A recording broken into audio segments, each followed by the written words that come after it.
Good evening, everybody. As with you always, this is Max doing a live video today, and it's not going to be only on XRP. So that said, please smash that like. It helps get the program out to a broader base. And you know what? I'm sorry about getting the show started a little late. I have been suffering from being sick all day. Wasn't up until about maybe an hour or so. I started feeling better finally. But yeah, man, I was sick as a dog all day long. But glad to be here with you guys and said to myself, you know what? Still can do the show and I'm starting to feel better. Wasn't fully better, but glad to be here with you guys. So on the lineup, we're going to have things started off with some mainstream news just briefly in regards to some of the comments that was recently made from Larry Fink of BlackRock. On top of that, we're going to get into a wonderful Jasmine outline. If you've been waiting for some Jasmine news, boy, this one might be the best one. I'm just being honest about that.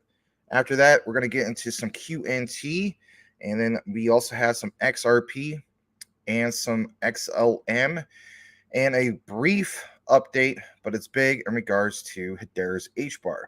That's what's going to conclude or sum up the lineup tonight. But nonetheless, smash that like.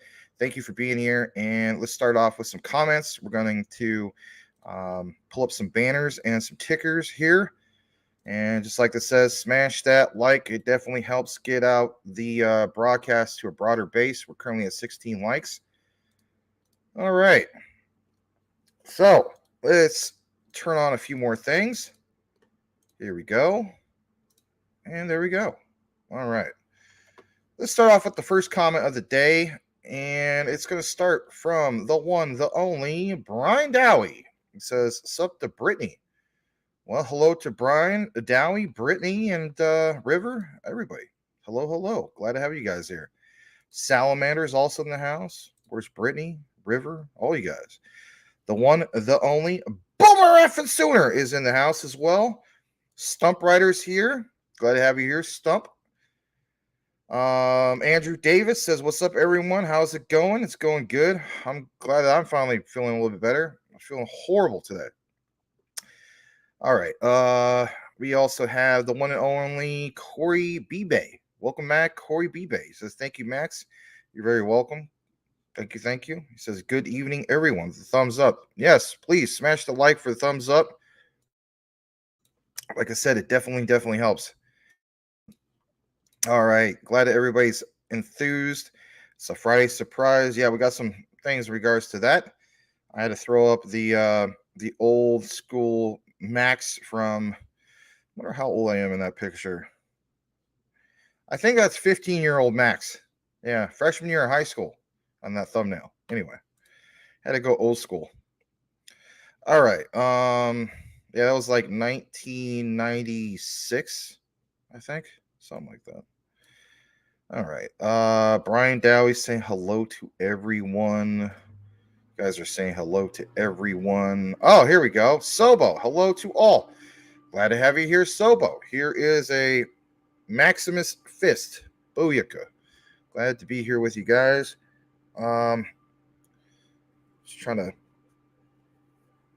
straighten things out. Finally got rid of the gray.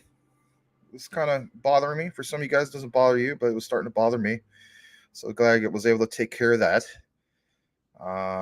Let's see here. Brian Dowie says, hope it's not that No, jeez. Yes, it was definitely that. When I was sick on a cold, lonely day, I said to myself, I shall summon the one and only Rayan. Rayan, wherever you may be, wherever you may be doing at this moment, you have been summoned by the glorious mud butts of the universe to unite in nasty mud butt fashion that we all know so frequently well. Mud butters unite. No, it didn't happen like that. It was more or less that this is getting disgusting anyway. What a way to start out the show. But anyway, thank you for that bad visualization, Mr. Brian Dowie, but that's okay. I even took a banner off just to focus on that, Brian. Jeez. All right. All right. Glad to have Sobo here, though. And, of course, you, Mr. Brian Dowie, always keeping it fun. DC is in the house. He says, hello, here in Croatia. We have viewers from Croatia. Let's welcome DC. Let's check out your avatar real quick. That looks pretty interesting. Looks like a bridge. Okay. Well, welcome. Hopefully we see more of you. And guys, let's welcome DC. Might stand for like DC Universe. You never know. But glad to have you here. A lot more people obviously came in. Condolences on the mud butt. Yes. How about this? If Rain ever comes back, what are you guys gonna do? You're gonna swamp him with all the, hey Rain, I see it's now, let's say it's 2024. Hey Rain, I finally see that you came back. Welcome back to the circus. All right, but thank you. All right, let's go further down. It wasn't quite like that, but I was feeling pretty bad. Well, thank you. Appreciate that. All right. That was from Soba. All right, Cool Cat Crypto's in the house. Welcome back, Mr. Cool Cat. Nilo B, what's up, dude? What's up? Let's see, is that really you? Is that you? If that is you, I would not mess with you. But welcome, Nilo B. Hopefully that's the way to pronounce it. Let's give Nilo B a warm welcome. I always appreciate the newcomers. We're going to welcome a few more people and kick it into what we have. Corley B-Bay says, hope you feel better, Max. Appreciate all you do. Well, thanks, man. Appreciate that. Tim Shea says, where's my hay? I was wondering what happened to you. When I see Brian Dowie in the comments, but I don't see Tim Shea, it's kind of like watching the movie Step Brothers. Get Will Ferrell, but you don't get John C. Reilly. What is up with that? That's the way I look at you two. I don't know why I look at you two that way. You guys look at me as like you associate, anything related to like a guy not feeling good. You think of mud butt immediately, right? So if you guys picture me with the mud butt thing, I immediately picture you, Tim Shea, and you, Brian Dowie, in regards to the Step Brothers thing. I don't know why, but I just do. But it's okay. We all have weird visualizations, and that's all right. All right. But yes, welcome Tim Shea, who says, hey, the mayor of crypto, the crypto commissioner, representing the 589th. Boom, of the XRP army, especially yesterday, right? Okay. Lots of comments got missed. Thanks for the membership, Edward Vincent. Really? Well, thank you, Edward Vincent, aka Squidward. Let's also welcome Annie Rock. It's going to go further down. Mike is in the house. Glad to have you here, Mike. Never noticed the gray. Well, I guess I notice things that people don't notice. That includes the one, the only mud butt. No, I'm kidding. All right, that's horrible. You were 26 and 96. Yeah, I hear you. Probably a lot better times back then. A lot more simpler times, that's for sure. You weren't alive in 96? Huh. I don't know. I mean, those are some really good times for me, but anyway.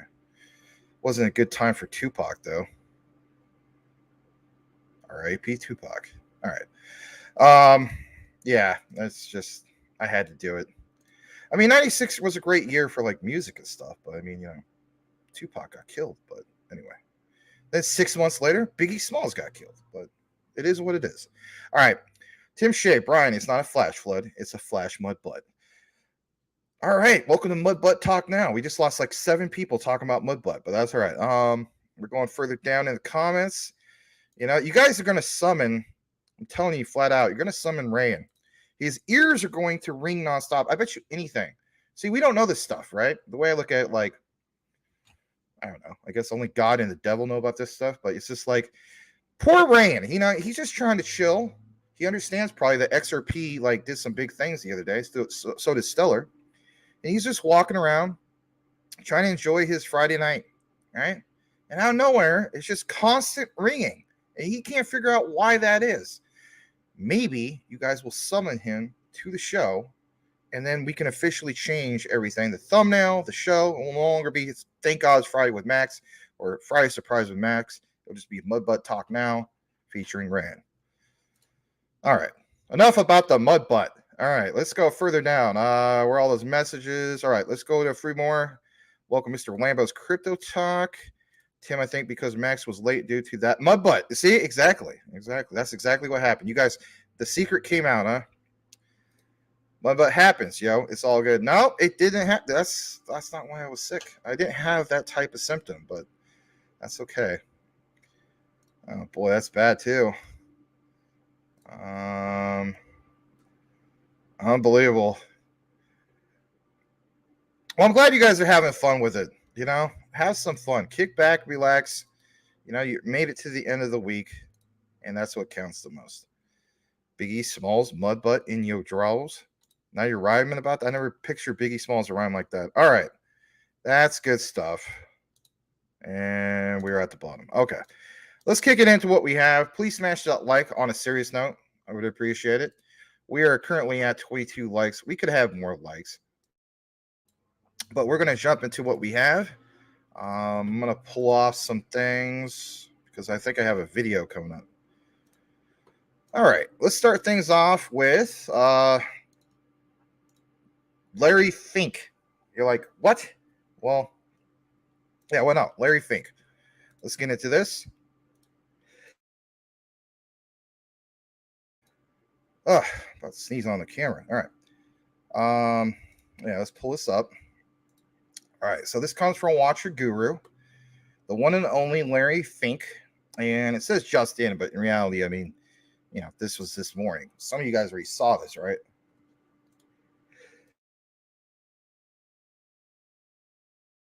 Excuse me. Allergies are acting up. All right. So it says just in 9 trillion 9 trillion asset manager BlackRock CEO says crypto will transcend international currencies due to global demand.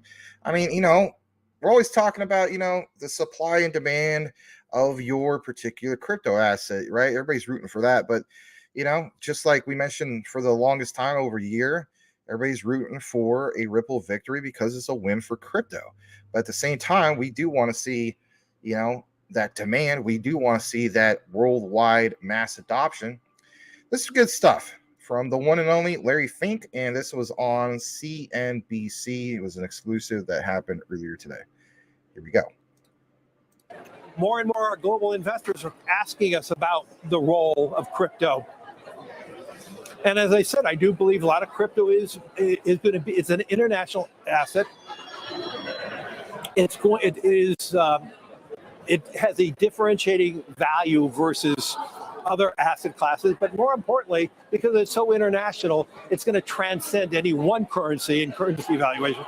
If you just look at the value of our dollar, how it depreciated the last two months, and how much it appreciated over the last 5 years, I mean, an international crypto product can really transcend that. And that's why we believe there's great opportunities, and that's why we're seeing more and more interest. And that interest is broad-based worldwide. More and more global investors are asking.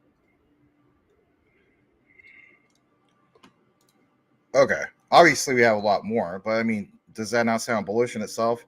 It does, especially the day after the whole thing with, you know, the Ripple news. Okay, I think it does. All right, so for the outline that we're going to jump into, we're going to start things off with Jasmine because it hasn't had a lot of coverage the last few days. Let's be honest about that. But this is good stuff, and I'm going to come back in the frame here right now. And if anything, I'm going to turn some stuff back on. All right, here we go.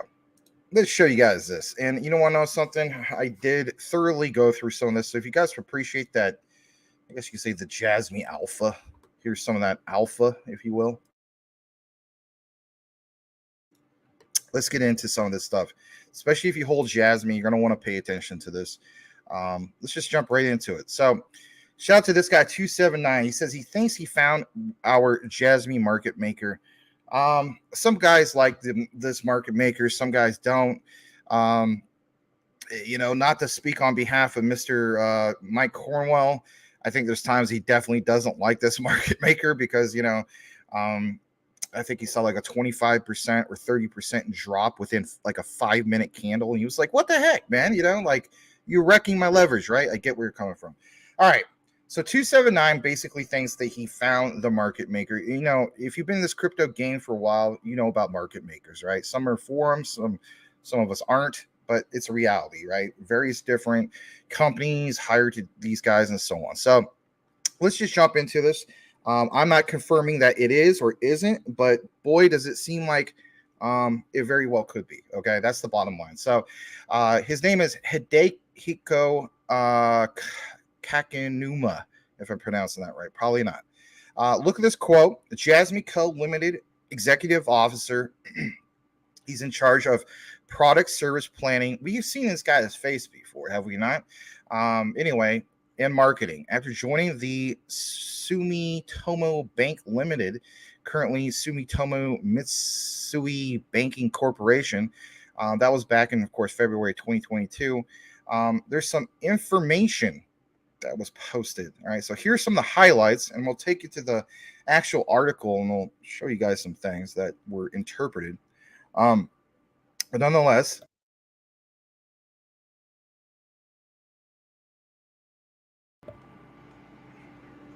excuse me.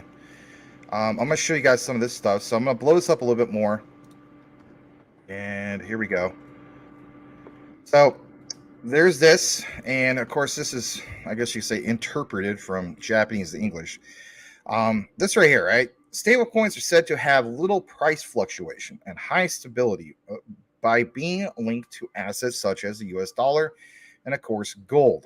In Japan, the amended Payment Services Act came into effect on June 1st, 2023, making it possible for banks, trust companies, and fund transfer services providers to issue them. This time, we will consider the direction of future development after sorting out the current situation related to domestic and foreign stablecoins. And of course, I've done about 2 or 3 different video deep dives on some of the subject, but I want to show you guys a little bit more here. There's also this reference. Stablecoins are a type of cryptocurrency. We know this, known as the world's first and largest stablecoin on the market. We know is basically Tether, whether you're a fan of that. Bitcoin and other crypto assets in general are subject to the extreme price fluctuations, are becoming more and more of a target for investment and speculation, making them difficult to use as a means of payment and remittance. I mean, especially BTC, it moves too slow. It's dinosaur technology. So we're going to jump into a little bit more what we have in regards to this. And if anything, I'm just going to double check some of my settings. I think I'm good. I'm going to jump to this next page. And there's another key highlight that we're going to pull up right now. And let's just double check to see if that's on the screen. It is. Okay. So on this one, also from this site that's been interpreted from Japanese to English, it mentions about this whole thing about JPY coin. And if you've been following Jasmine content and so on, you're already familiar with some of this. So JPYC, which is linked to the Japanese yen, is not classified as a crypto asset under the Payment Services Act, but is classified as prepaid electronic money, the same as electronic money and prepaid cards. So even here in the United States, we know how some of this stuff works. If you exchange from Japanese yen, for instance, to JPY coin, you cannot convert back to Japanese yen at this time. However, it uses, and listen to this part, ERC20, which is the token standard of the Ethereum blockchain and can be said to be a stable coin unique to Japan. Now, before we have anybody in the comments biting my head off about ERC20 token and so on, we're going to get into the juicy part by the end of the outline on why this is such an important thing to point out, especially if you hold Jasmy, because you're going to see, wow, some things that we were thinking that were speculative are going to be confirmed. So please, by all means, if you enjoy the content, smash that like. All right, so there is some things mentioned here, some visuals of obviously other stable coins and so on, the ones that are tied to specifically blockchain and so on, Tether, even TrueUSD, Circle, obviously DAI, and you see some of these other ones, right? Tether Gold from XAUT, you have Digix Gold. You even have what was mentioned. I mean, it's not a stable coin at the moment, but used to be, right? Our beloved Terra USD, aka USTC, now that we speak about. And of course, on the far right, you see what's referenced in regards to JPYC, as in JPY coin. All right. So that classifies, of course, some of these stable coins as far as in Japan and, of course, around the United States, around the world, so on. I'm going to jump back to this real quick. And I'm, of course, going to show you guys his profile because it's worth noting. So let's jump to that. Let me just double check some settings. I think I'm good. All right. So I'm going to blow this up as well. And here's a little bit more about the profile of this guy. Hidehiko Kakinuma. He's executive officer, of course, of Jasmy. He's in charge of product services, service planning, corporate planning, and marketing. After joining Sumitomo Bank, he was seconded to GR Homanet Co. Limited, and they are currently an ISP as an internet service provider. Listen to this for a second. Operated by NTT Docomo Inc. He also worked in the ISP business. He was engaged in the launch of, after moving to like Sony Corporation, for instance. And on top of that, he was involved in the establishment and business launch of Sony Bank Corporation. Now, if you guys remember some of that deep dive in the past, we did confirm some of these bank connections. He was also in charge of marketing and service development at SonyStyle.com. We also know that Kazumasa Sato is part of Sony Style. But yes, SonyStyle.com is Japan Corporation, Sony Marketing Corporation, and Sony Life Insurance Co. After that, he worked as a product development manager and a sales planning manager over at Aeon Bank Co. After that, he established the company of Aeon Alliance Life Insurance, launched his business, and became a director, and of course participated in Jasmy from February of 2022. Let's face it, I mean, really starting to kick things off into the bear market. Why would somebody like this want to join Jasmy, especially when things are, becoming the crypto winter, if you will, or a bear market? So we're going to get more into this outline here in a bit. And I want to show you just a tad bit more of this guy and some of the quotes, why I feel as though like we should pay attention to some of this stuff. So here it is. And let me just save this and copy the image. And I realized on the other one I didn't have the his profile up, so I do apologize about that. But here is this real quick, and I will double check to make sure it shows up on the screen. It does. Again, please smash that like. It helps the broadcast get out to a broader base. This quote from him, all right, and this was from the 1st of June 2023. Okay, so for some of you guys are like, well, we're well into July. Why reference this? Because of what was quoted in Japan. A lot of times we don't get a lot of this press coverage. All right, so fan tokens, like he says, are booming in the sports industry, current status and potential. And of course, we know Jasmy has that link to that one particular sports team and so on, right? That one fan token with a particular soccer team. Okay, so as we get into it, he states fan tokens, which aim to build relationships between artists and sports teams and fans, have been attracting attention in recent years. Now, of course, to us in the United States, it doesn't seem like it's a big deal. Over there in Japan, it's definitely a big deal. Various services are appearing in Japan and overseas, but the definition is not clear at the moment. Therefore, this time they would like to organize the current status of fan tokens based on actual service examples. Fan tokens can function like stocks in companies. Now think about what's mentioned also in that particular phrase.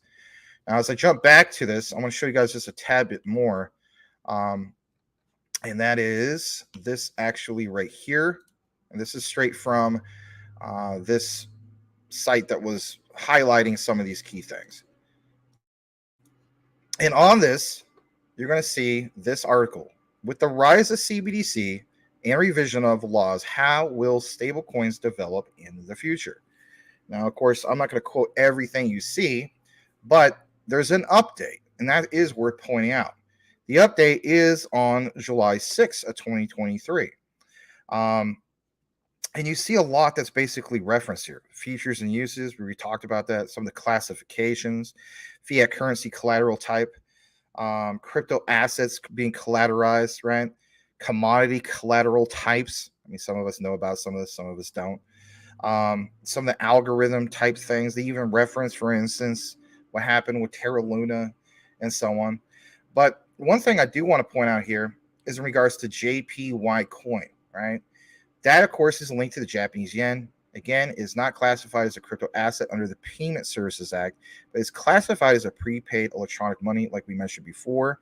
And like what also mentions, you can exchange this from Japanese yen to a JPY coin. You cannot convert it back to Japanese yen at the time. However, it uses ERC20, which is the token standard, of course, like we know, in regards to Ethereum. Now, in regards to stablecoin regulatory trends in Japan, there's a lot that's referenced here. I understand that some of it is like really, really in Japanese.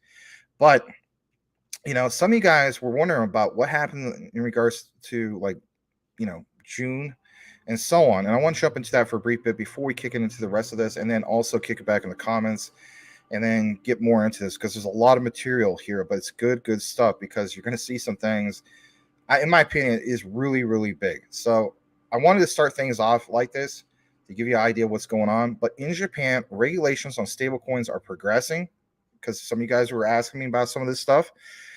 With the enforcement of the revised Payment Services Act on June 1st, 2023, stablecoins backed by Japanese yen were legally defined for the first time in the world. And that was worth pointing out. Companies that can issue stablecoins are limited to banks, trust companies, and the fund transfer companies. As a result, prepaid stablecoins, which are prepaid payment instruments, are no longer legal stablecoins.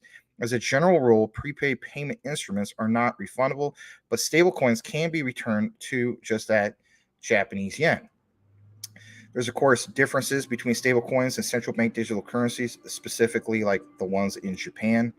I'm not going to get into all that, right? But, this statement right here, just real quick. Once the US dollar and euro CBDCs are issued and circulated, countries with weak currencies and economies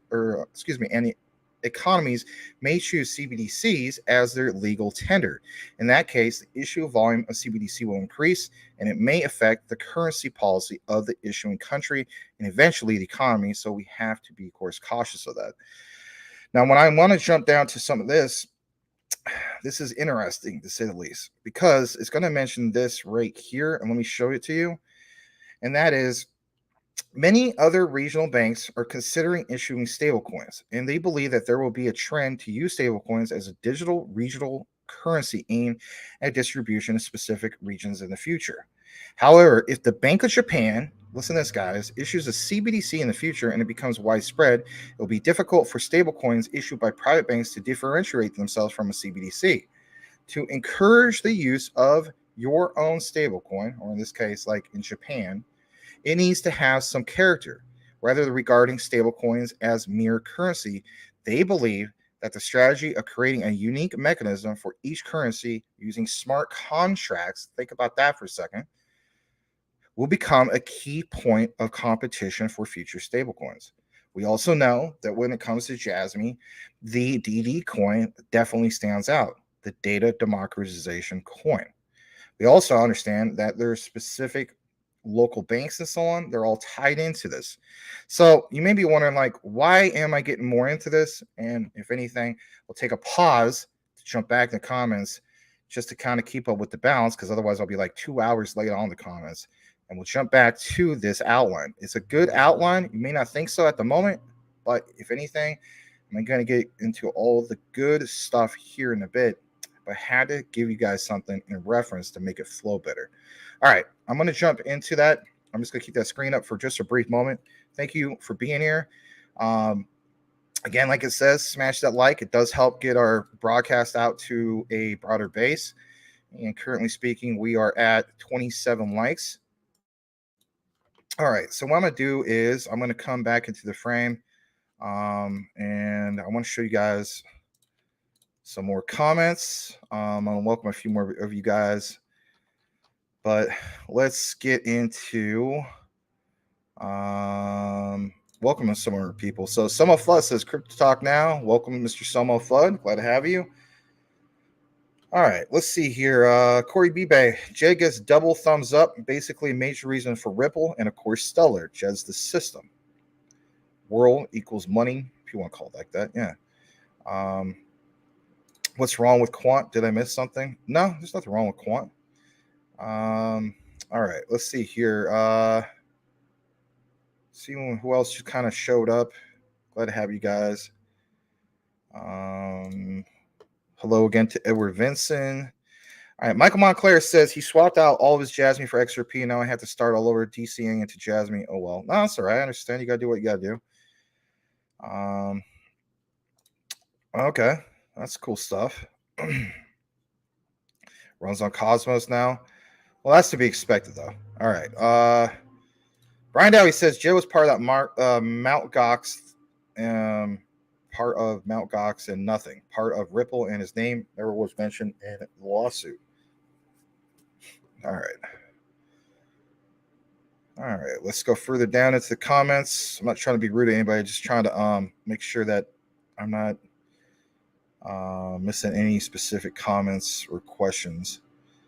Jasmine better start marketing. If they make digital products like they did, Sony products will grow everywhere.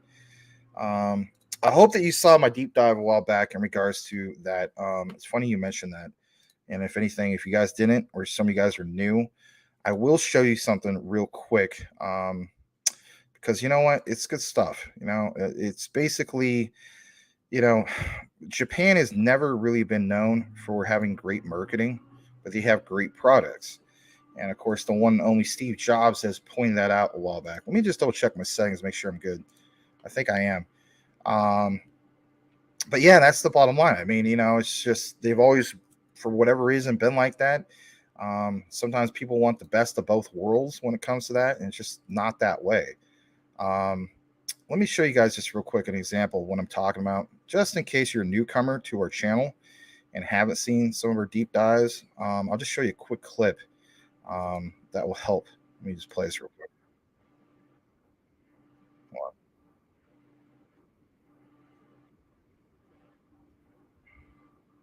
Okay, here it is. All right, I got it. I'm gonna pull this up for you guys. I'm gonna show you this quick clip, because if you have not seen this, this will give you a quick answer about, you know, why they have this stance for whatever reason. All right, so I mean, I came out with this video. When was this? I'm sure some of you guys have seen it. It did really well.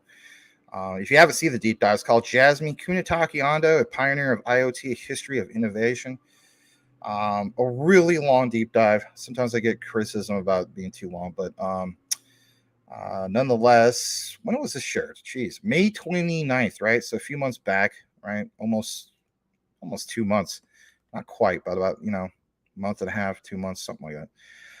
But anyway, I'm gonna play this. And if anything, if you haven't seen this, or if you have seen this, is okay. There's a lot of newcomers that haven't. For all the people that are complaining about Japan and its marketing, listen to this. This is from the late, great Steve Jobs. It's funny, the group of people that do not use quality in their marketing are the Japanese. You never see them using quality in their marketing. It's only the American companies that do. And yet, if you ask people on the street which products have the best reputation for quality, they will tell you the Japanese products. Now, why is that? How could that be? The answer is because customers don't form their opinions on quality from marketing. They don't form their opinions on quality from who won the Deming Award or who won the Baldrige Award. They form their opinions on quality from their own experience with the products or the services. And so one can spend enormous amounts of money on quality. One can win every quality award there is. And yet if your products don't live up to it, customers will not keep that opinion for long in their minds. And so I think where we have to start is with our products and our services, not with our marketing department. And we need to get back to the basics and go improve our products and services. Now, again, quality isn't just the product or the service. It's having the right product. You know, knowing where the market's going and having the most innovative products is just as much a part of quality as the quality of the construction of the product when you have it. And I think what we're seeing is the quality leaders of today have integrated that quality technology well beyond their manufacturing, now going well into their sales and marketing and out as far as they can to touch the customer, and trying to create super efficient processes back from the customer all the way through to the delivery of the end product so that they can have the most innovative products, understand the customer needs fastest, et cetera, et cetera. In most companies, if you're new and you ask, you know, why is it done this way? The answer is because that's the way we do it here, or because that's the way it's always been done. And in my opinion, the largest contribution of much of this quality thinking is to approach these ways of doing things, these processes, scientifically, where there is a theory behind why we do them. There is a description of what we do, and most importantly, there is an opportunity to always question what we do. And this is a radically different approach to business processes than the traditional one, because it's always done this way. And that single shift is everything, in my opinion, because in that shift is a tremendous optimistic point of view about the people that work in a company. It says these people are very smart. They're not pawns. They're very smart. And if given the opportunity to change and improve, they will. They will improve the processes if there's a mechanism for it. And that optimistic humanism I find very appealing. And I think we have countless examples that it works.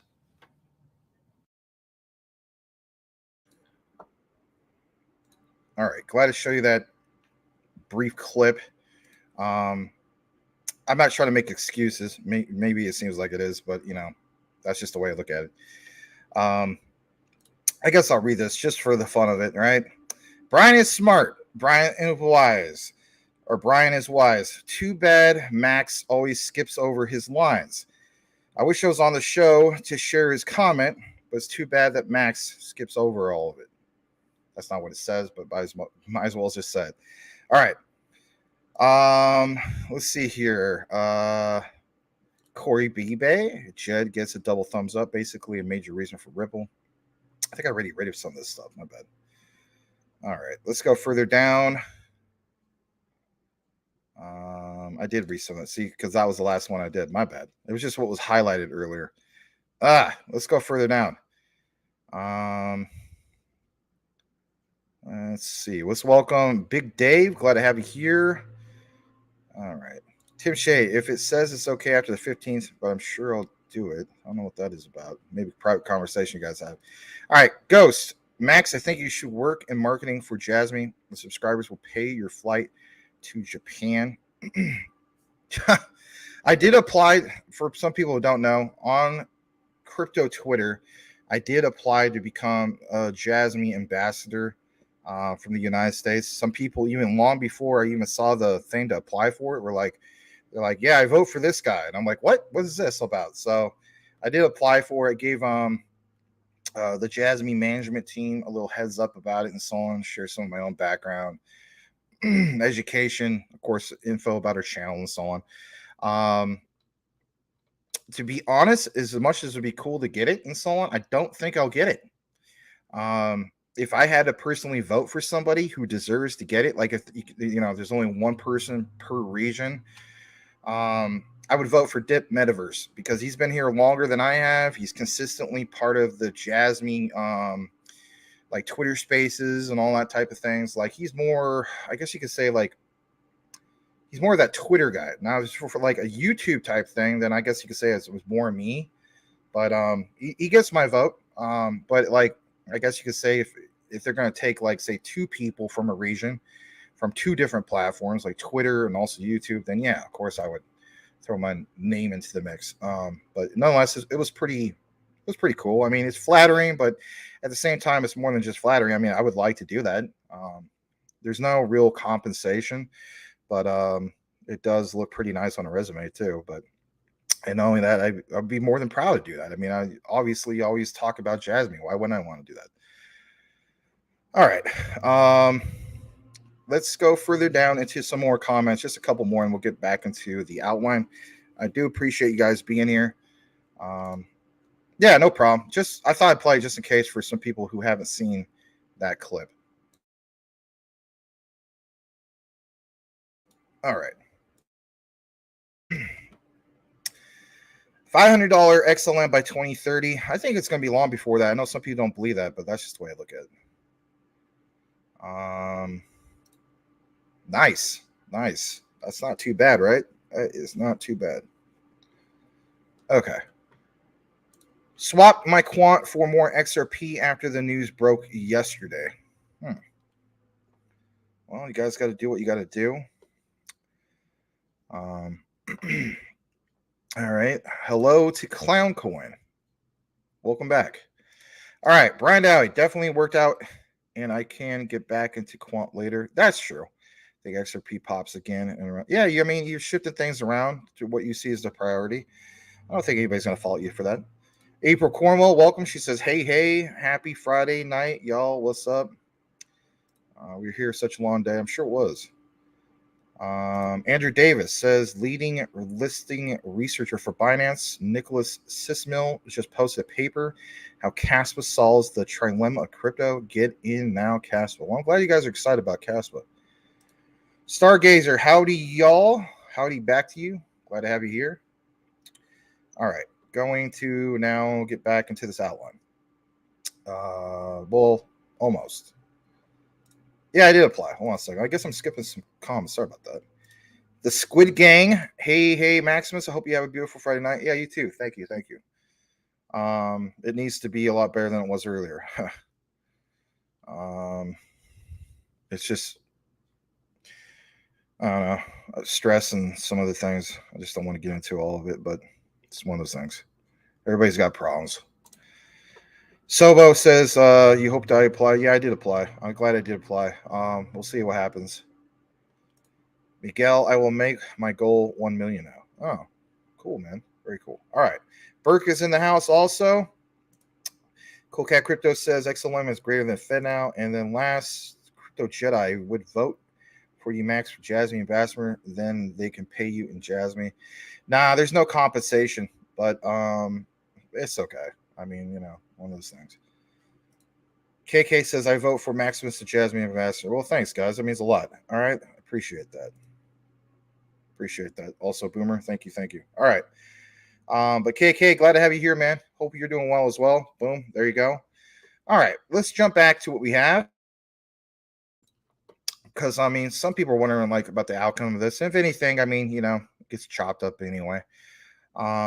So glad to share this with you in regards to some of these key findings.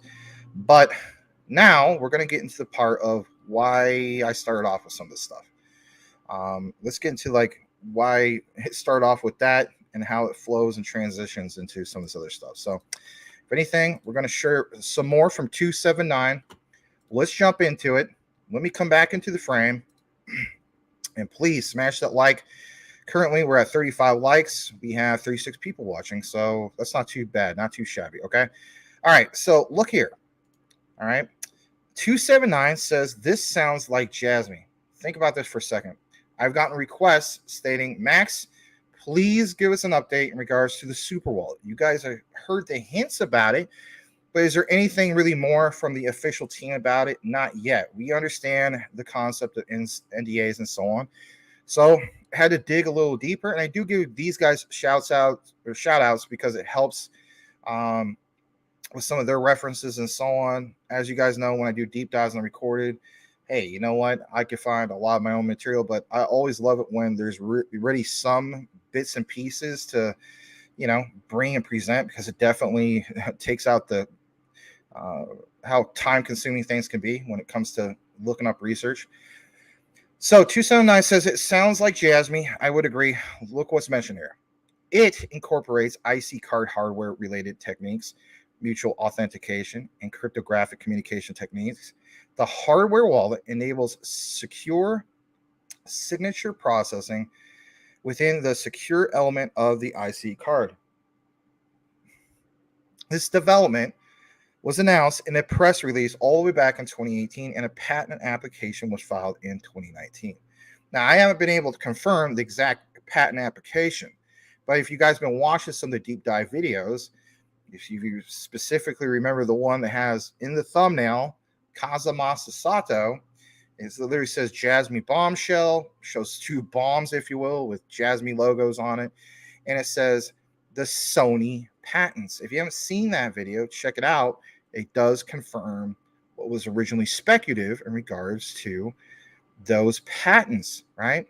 So, like he says, sounds like a super wallet, quote, IC card wallet times Felica times personal information management. We have covered Felica in the past. No, it's not by Felicia. It's Felica. Says, I wonder if Jasmy's super wallet has such features. Since 2018. Of course, he's thanking this person who's level 8, and I have shared quite a bit of information from level 8. Now, speaking of level 8, let's jump into this. And if anything, we're going to give you some interpretation. So we're going to pull this up, and if anything, level 8 has this all written in Japanese. I refreshed it, wasn't able to interpret it, but I did go to the link. And in that link, it brings you to this from the PR Times. And in the PR Times, you're going to see a few key things. And we are now starting to get into some of the juicy stuff, if you will. All right.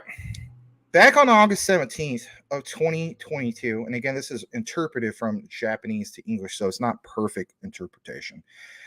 But it does state, Final Aim and Sony Design Consulting comments proof of concept using, yes, you saw it right, IC card type hardware wallet in Web3 areas. Final Aim Co. is actually headquartered in Delaware. They have, for instance, Masafumi Asakura is the director.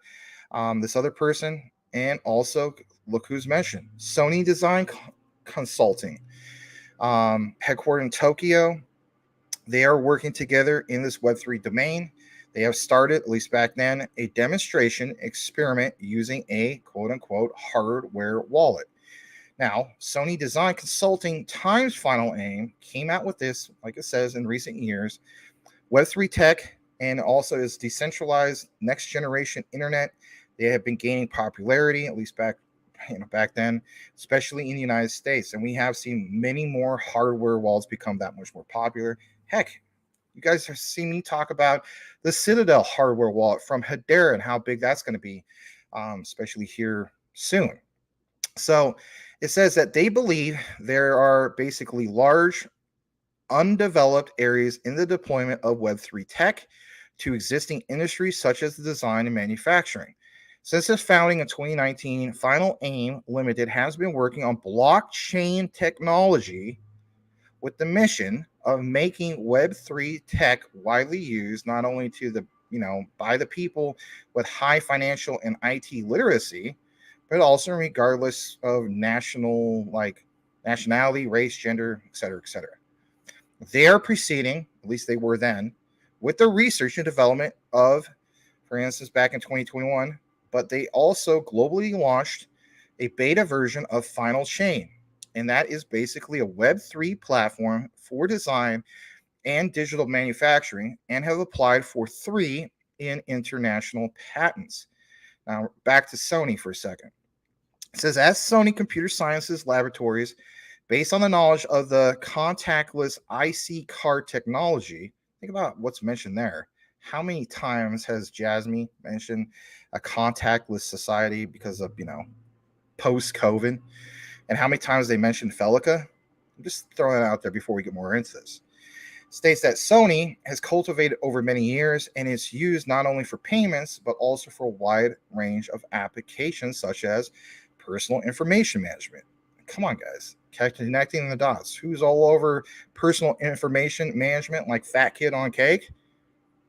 Jasmine. Through what? Personal data lockers. Again, follow me on this. For this purpose, we are developing hardware wallet tech. You heard Hara talk about this. And also at IVS Crypto and the other particular blockchain conferences, he did mention some of these things, and also in AMAs.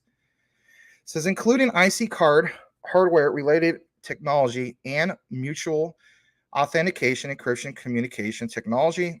This hardware wallet enables secure signature processing inside the secure element of the IC card. Of course, there's a press release all the way back to 2018 in reference to this, and also a patent application back in 2019. Now, in regards to 2019, there was many different patent applications from who? Kazumasa Sato. Of course, we know the Sony ties. So it says, so far, both Final Aim and Sony Design Consulting have been conducting joint research on design since 2020. Now, in order to further deepen the joint research partnership between the two companies in the Web3 area, they will start demonstration experience with IC card type hardware wallets and tokens issued by Final Aim. And think about what's mentioned there. Now, here's kind of idea of what this is about. Final chain with hardware wallet proof of concept. People are literally saying that this is the inception back in so long ago of Jasmine Super Wallet. So let's get more into this. There's an outline of the experiment. It talks about, for instance, how you're going to be able to use tokens with the IC card type hardware wallets, the possibilities of developing tokens and protocols in the design area, explore the possibility of protocol development, Web3 tech, utilizing hardware wallets, industrial design, digital manufacturing, explore the possibilities of blockchain tech using hardware wallets in other areas compared to what you saw above, such as the metaverse. How many times do you see Jasmine reference some of that stuff? Let's jump back about this part about the role of Sony Design Consulting. Sony Design Consultant Services, IC card type hardware wallets, and conducts demonstration experience on how to use blockchain in a secure environment in the future, including support for blockchain tech from the design field. Role of Final Aim, look what's mentioned here, will issue tokens using their Web3 platform, Final Chain, and provide a platform for demonstration experiments, and will proceed with consideration of protocol development in the design and digital manufacturing industries. And look what's shown here. I mean, this is all AI, Internet of Things, to say the least. Top left is definitely like an Internet of Thing type of thing. Some of the mechanical parts, some of the face recognition. Bottom left where it says blockchain certified. Okay. But it says, all this stuff that's referenced to Sony, okay? And this right here with the mission statement. Discovering together and leading future possibilities, we will continue to improve the quality of design, support management through design, and organize and strengthen the role of design in relation to industrial property rights. In addition, we will carry out all efforts, including the POC.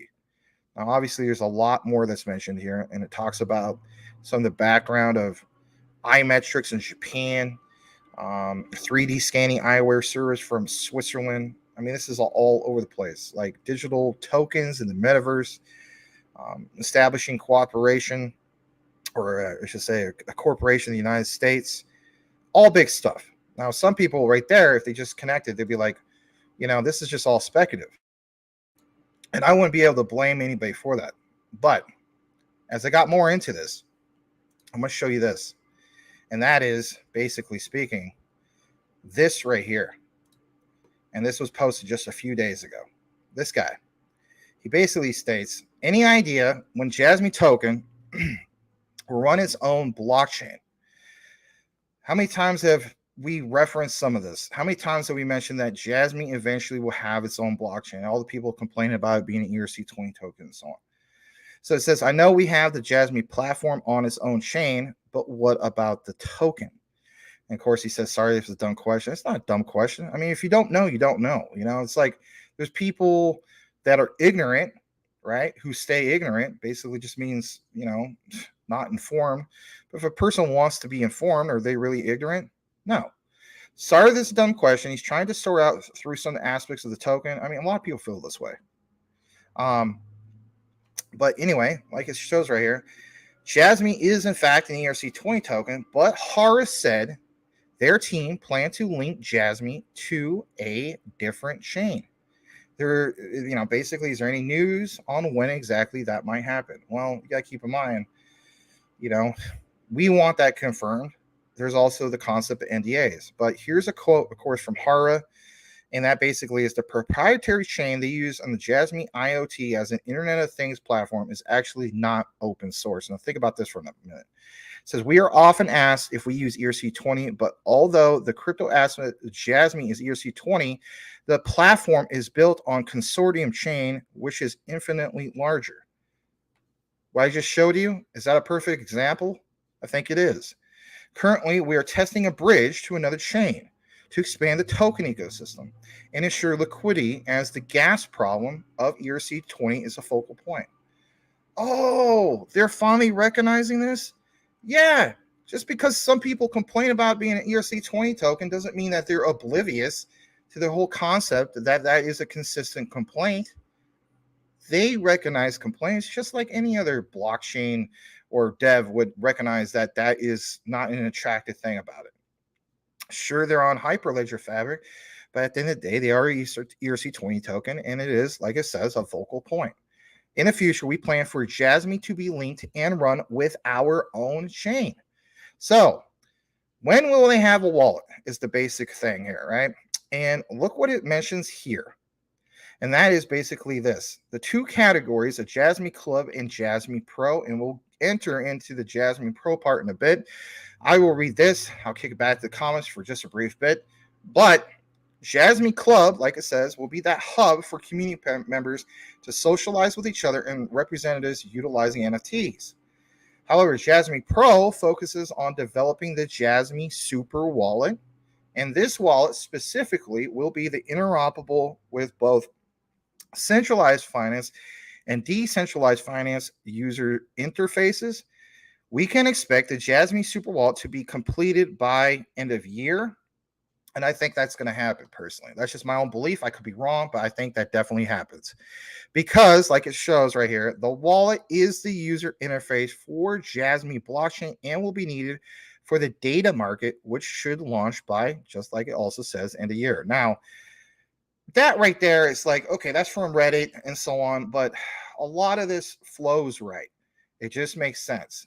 When I get into this next part, you're going to see some actual real references from where the actual JasmineLab.com site.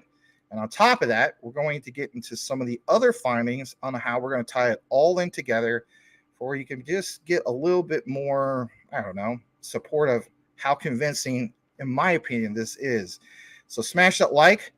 We're going to jump more into some of this Jasmine content, tying in everything, connecting the dots and so on. I'm going to get back into the comments. Thanks for being here. And let me double check the other screen. I think we're doing good. So let's go further down. Ghost says he lived in Japan. That was 6:58 p.m. All right, not too long ago. All right, let's go further down. You're on off for 2 years. That's cool. Jairo Alonso, welcome back. He says, happy Green Friday, people. Welcome back. Glad to have you back. Consider changing your avatar. Something speaks more about who you are and what you're about, but I definitely remember your name. Boomer F and Sooner says he's been all over Japan. Osaka was the bomb. Oh, that's cool. Hopefully you got to experience some great food too. All right. Corey B-Bay, XLM, FedNow hookup. All right. Cool Cat Crypto says XRP could easily have smart contracts. They keep voting it down. Okay. Let's see what other comments we got. Boomer F. says, we stayed in Yokosuka, based out of Yokohama. I believe there was a huge Ferris wheel there. That sounds like fun. Corey, hope it goes to 500. Yeah, I mean, I even hope it goes higher than that. All right, Miguel, I will definitely also invest in XLM after I seen the heat pump 56%. Okay. All right. You went to a baseball game, Tokyo? Oh, that's cool. Yeah, they're really into baseball, so XRP and XLM is like rain and mudbutt. Jeez. All right, that's good stuff. I just read it. What are you talking about? All right, Cool Cat Crypto. FedNow will be a lot smaller transactions. XLM's territory. Okay. Corey B. Bay, XLM Sorbonne could be the icing on the cake. I think they are. You know, they are the smart contract solution for Stellar. That's why people make that that comparison, basically saying this is Stellar's answer to Ethereum. All right, yeah, I'm doing better now. It's just I get stressed out because of the whole thing with my dad. You don't want to see any type of like friend, family, loved one, like things going downhill. So it's just been really stressful. All right, Ghost. I'll read this and then I'll get back into the outline. He says, once he got so drunk, he ended up on a farm. Then this couple took me in and my friend to a whiskey house or something, as if needed that we washed or asked for directions. Huh. All right, I'll read this one from Boomer and then kick it back, I promise. Nice Japanese folk are awesome. We were lost in Tokyo trying to find the hard rock. Man literally walked with us for a few miles to show us where it was. That sounds really cool. All right. Let's just double check this other screen. I think we're good. We're at 39 likes. Let's try to get a few more likes. Let's kick it back to what we have on this outline. All right, so we're going to jump into this. And let's pull this up. Showed you guys quite a bit in regards to this. All right, so here we go. Let's kick it into the actual Jasmine Lab site. Some of you guys have seen this site. Some of you guys have not seen this site. That's okay. So here it is. All right. We did talk about Jasmine Club. We talked about Jasmine Pro. Look what's mentioned in regards to, the first one on the left.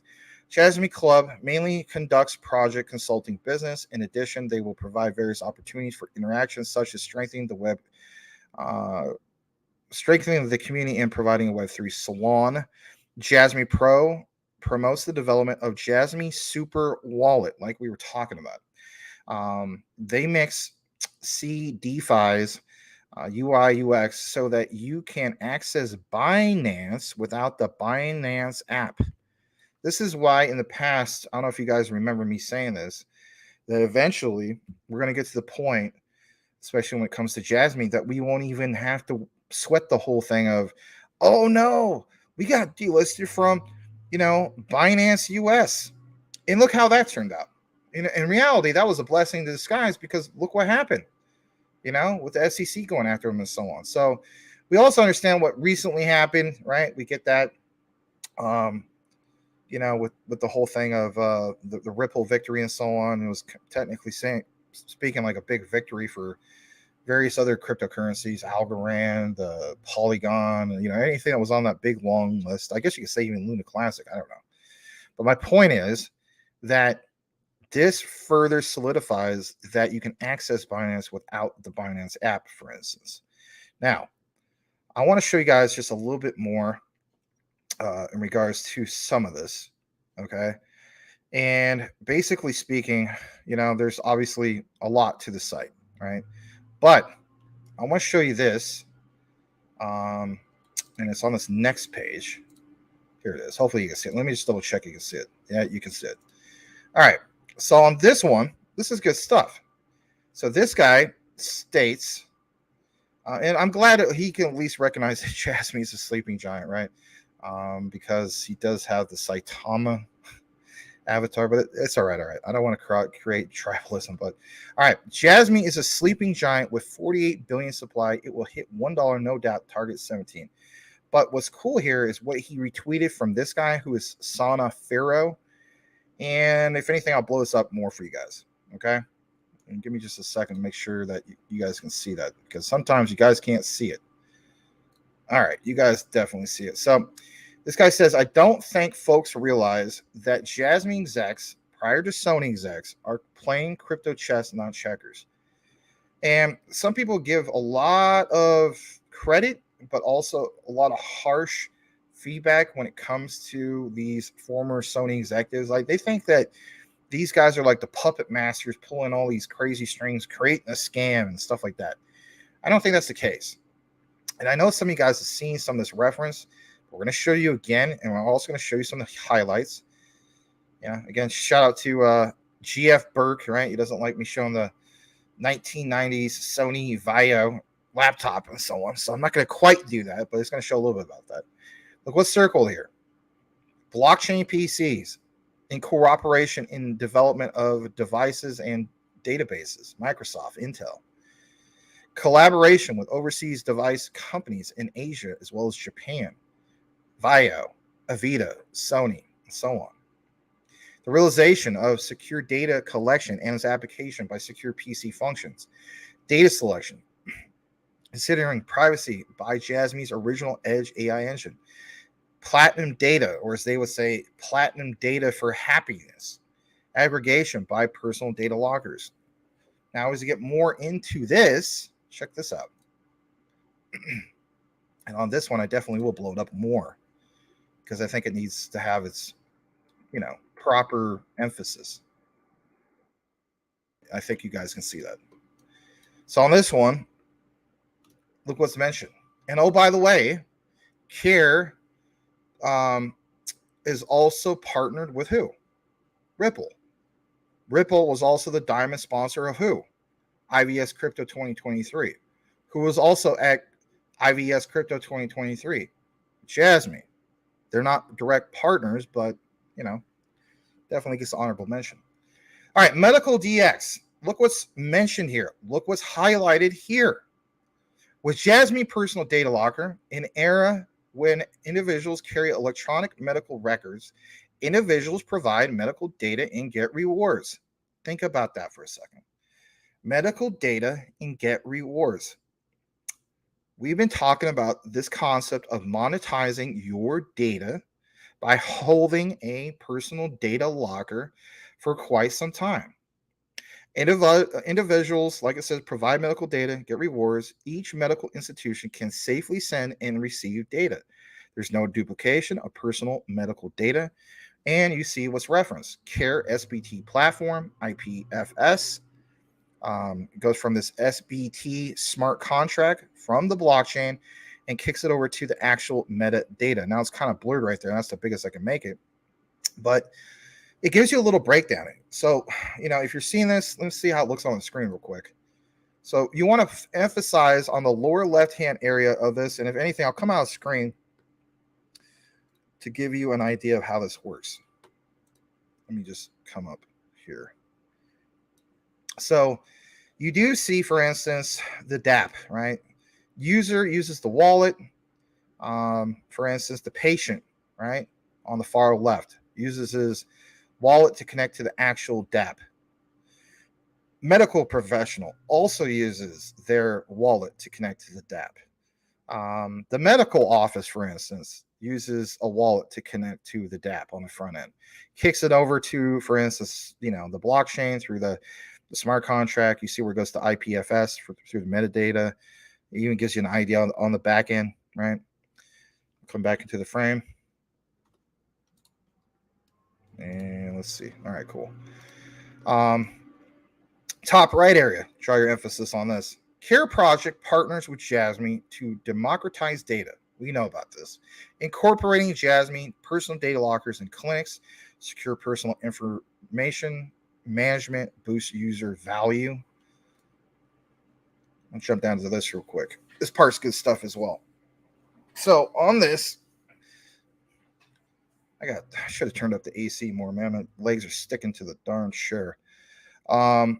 This is good stuff. Promotion of seamless movement by advanced mass linkage. Okay. So on this one, we have done the whole concept of mass. So, if you missed the deep dive on that, I think me and Crypto Smith might have done it. I might have done it myself. Maybe it was a combination of both. I can't remember. Check out the video section. Just in case you weren't aware of it, let's give you a refresher. Mass efforts to solve problems are continuing to progress throughout the country, as in Japan, as a result of past efforts. In the future, in order to realize more seamless, comfortable, and convenient transportation service that transcends areas and businesses, they will cooperate with mass initiatives in each region, and not only transportation operators in each region, but also operators in other fields to promote cooperation, etc. Implementation of mass that realizes seamless mobility across areas, because as we know that mass stands for mobility as a service. You're going to see what's mentioned here. And then this part I will read because it's hard for you guys to see it. I don't think you're going to be able to see it unless you get like really close to your television or I don't know if you're going to be able to see it on the cell phone. It says intensive support will be provided for initiatives aimed at wide area collaboration and initiatives that enable cooperation or collaboration among a wide range of business operations, such as the use of my number cards. I mean, you may be wondering, I see what Max is doing with here. He did a deep dive last time about my number cards. Yes, they did. And you got to understand, my number cards, a lot of people in Japan are kind of pissed off about it. You have official, Jasmine, or not Jasmine, excuse me, the Japanese government are kind of, or not the government, but the people of Japan are kind of upset about it. But that bad news is actually good news for Jasmine because it could create that much more supply and demand. And we already have had the confirmation, have we not, of how Jasmine, with the management team and so on, has close ties to the government. Genki Oda of BitPoint, also part of SBI, for instance, is a policy maker for Japan. So well connected. Look what's mentioned here. Number cards aiming to build a collaboration platform that spans areas and fields, organize necessary prerequisites, requirements, functions, etc. Support for business operations, and I know that you guys can't see this. I should say operators, working on formulation and evaluation of new mobility service business plans. And it gives you some ideas here, but it says left by introducing the same PF application platform throughout Kyushu, seamless mobility as a services are provided over a wide area. I'm telling you guys flat out, this is the whole breakdown of everything coming together for a collaborative operation to create Society 5.0. And if you had to put a number on what, I don't know, part of where we're at, I would say it's about, Society 4.5 is what we're in. Just like we're not fully into Web 3. We're at like what, Web 2.5 or whatever you want to call it. But we will get there. Just like Japan is going to get there when it comes to being, putting all this stuff together. Jasmine's working with the government. Jasmine's doing, collaborations with other companies with the Internet of Things to pull it all in, to make it all come together. It says by linking my number cards and transportation IC cards to provide citizens discounts. Look, what you can't see it, so I'm going to say don't look at it. Provide citizens discounts for public transportation. People criticize, for instance, Jasmine's, utility layer. Oh, nobody's going to use this personal data lockers. Okay, we're not to that mass implementation yet. Just like even when we talk about Ripple's XRP the other day, right? That was a huge win for Ripple. But in reality is, is XRP being fully utilized? No. If it was being fully utilized, it'd be worth a hell of a lot more than what, guys? 70 to 82 cents or whatever, right? We know that. It's the utility that needs that mass adoption. So therefore, are we going to invest in this stuff, right, during this accumulation phase and so on? While it's, as people say, we're so early. Yes, we're still early. There's still, what is Jasmine, Ripple's XRP, Stellar's XLM, you name it. We're still very, very early because we don't have that mass adoption yet. I'm going to jump into this last part down here. Promotion of digitalization of transportation operators, which is essential for mass implementation, as in not metaverse, mobility as a service implementation. You got to keep in mind with all this terminology, mass also means metaverse as a service, but not in this case. Okay, it means mobility as a service. Raising the level of SMEs, etc., who have not progressed in digitalization in order to realize data linkage in a wide area, efficiency and sophistication of management and services through a DX, accumulation, and listen to this part. I know it's hard for you to see this because it's, the guy took a screenshot, I guess, with his cell phone, and I'm trying to magnify it for you guys and just kind of get smudged. But if you are able to see it, it's the bottom left area, and think about what's mentioned there. Accumulation of payment data enables more sophisticated services and realizes seamless movement without cash. Yes, the whole concept of going from a pro-cash society, which Japan definitely was, to a society that wants to have seamless movement, right, through the Internet of Things, through also using, for instance, Jasmine's personal data lockers that is going to incentivize people to utilize their utility layer because you have the option of monetizing it. Who wouldn't want to do that? This last part on the bottom right, and then we're going to get into some of the grand finale, if you will, because I know probably some of you guys want me to talk about something else. Support the introduction of new mobility such as bicycle sharing, electric kickboards, and green slow mobility. All right. Support for the introduction of AI on demand transportation. So it's just, again, that seamless way of being able to travel and be able to get rewarded for doing so. You don't think that is a massive utility layer? I think it basically is.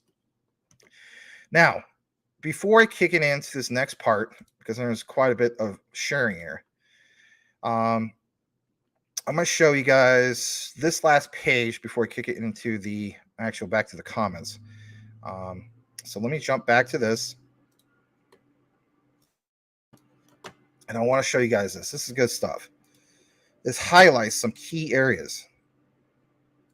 Let me pull up the other page.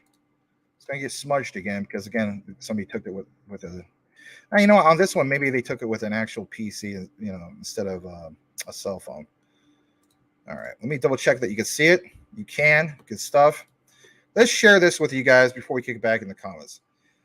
Blockchain system. Think about what's mentioned there.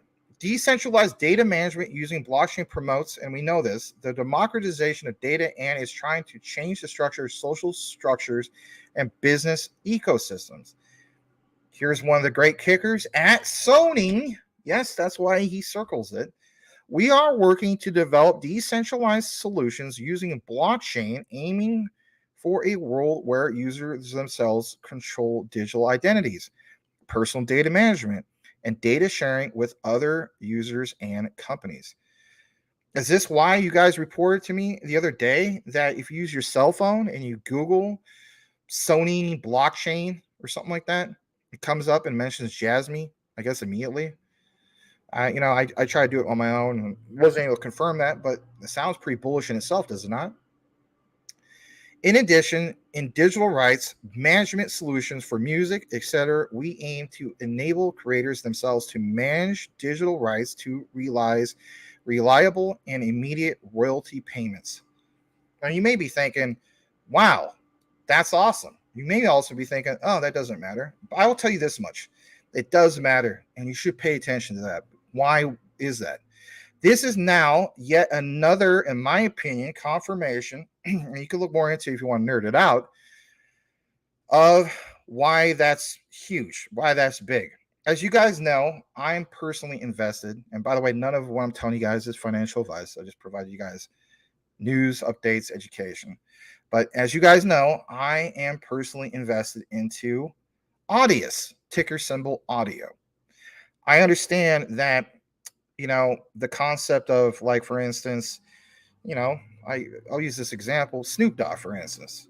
He holds I guess you could say, the main ownership, if you will, and rights to Death Row Records, finally, after all these years. But back in the 90s, that was a real problem for a lot of artists, whether on Death Row Records or whatever other record label. Being able to hold those digital rights and so on, and not getting screwed out of, getting rightfully paid on the royalties of what you produce as an artist. And that's one thing I love about audio. Okay. I think it's a great platform. I think, that's going to be one that I obviously will probably take a lot of profits at the height of this next bull market. And I'll be proud to do so. But when I see things labeled here, this is what impresses me consistently about Jasmy, is basically that. This is now another utility layer that you may not even been aware of. Right, absolutely. So if I'm excited about audio, which I basically am, I am that much more excited to see this tied into, for instance, Jasmy. And hopefully you are as well. As we get further into this, you see how this is all broken down, right? The identities, the personal data, digital copyright, crypto assets goes to a digital wallet. Hence why we were talking about the Jasmy super wallet. I really personally feel as though this is the breakdown, literally, of just that, the super wallet. And we're going to get more information about it. Harright can only tease so much about it. I understand that in regards to NDAs and so on. I think that's why he mentioned a little bit about it and so on, because he understands, like, the community wants something. But it goes from there to the third parties. But you better believe that you are not going to be able to, or the third parties are not going to be able to just take that data freely. Don't work like that. This is not the United States. This is not Google Chrome. This is not, hey, my cell phone is literally programmed, because I just got a new cell phone not that long ago, to literally freely give away all this data to whoever wants it. Like I was mentioned before, talking with my friend about, hey, I need to get a new barbecue grill. Oh, and he was talking about, like, well, why don't you just get like a cheap one for now, like a Weber barbecue grill? I don't know about that. And then boom, all of a sudden I get all this, plagued with ads about Weber barbecue grills. I have nothing against Weber and barbecue grills, but maybe I don't want to look at that stuff right now. But the point is, third parties, that option, being able to monetize that data, and even from a, let's face it, a musical point of view. This last part, before we kick it back into the comments, this is good stuff, okay? So, sensing IoT platform for sustainability, as in the Internet of Things. In order to realize a sustainable society, again, come on, guys, you know where we're going. The concept of Society 5.0. Are we not paying attention to this? It is important not to deal with the environmental problems after they occur, but to always keep an eye on various events and things on Earth, detect signs of change, and prevent problems before they occur. It says achieving this requires devices. And again, just like I mentioned before, just because you don't agree with this here in the United States, understand there's a whole market on the other side of the world. If we're the West, they're the Far East, if you will. There's a whole market for this stuff. So are we going to be naive to say, well, it's just not going to work out here in America? Okay, well, out here in America, maybe it's not going to work. But you know what? It could very well work on the opposite side of the world. And I think that's obviously what's going on.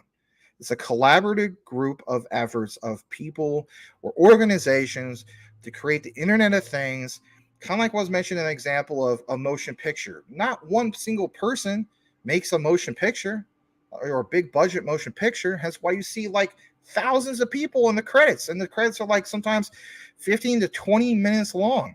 I look at Jasmy as being part of the greater scheme of things, a collaborative group of them through former Sony executives working with the government and other key players that are involved with AI, you name it, to get this job done of Society 5.0. How much is Society 5.0 going to be worth, right? The smart cities and so on. When you think about that in itself, a city, how much, could that be worth, right? When we talk about even just traditional cities, the infrastructure that's built on these traditional cities, the construction companies, the local city planners, and all of that. Again, a whole collaborative group of people coming together to achieve one goal, and that is the betterment of society. So that is the way I'm going to look at some of this. Anyway, achieving this requirement, devices and networks that can function in mountainous, that's quite a word, and coastal areas that are not covered by conventional communications and power supply infrastructure is needed. Therefore, Sony has developed an integrated, I pronounced that wrong, platform from ultra low power edge AI processors. Think about this. System software edge AI development tools, ultra wide sensing networks, and predictive analysis using the cloud. Again, the Internet of Things. In addition to prevention, we will also contribute to the detection of signs of disasters caused by climate change and the improvement of productivity in the agriculture and livestock industries. It gives you literally a breakdown of how this all works. And you can see it right here. And even on the bottom, I'm not going to read all this because you can see it. This part is hard to read, so I'll read, or see, I should say. So I'll read this part to you. Advanced sectors plus edge AI devices observe assets continuously and transmit low bit rate data when an incident is detected. I mean, I'm not saying that they're trying to create like 15-minute cities. I don't think it's anything that extreme. Maybe, in other parts of the world other than Japan, they'll do some of this stuff. But you know what? The way I look at it is this could be used for good. It could also be used for bad. But you know what? I'm not the one,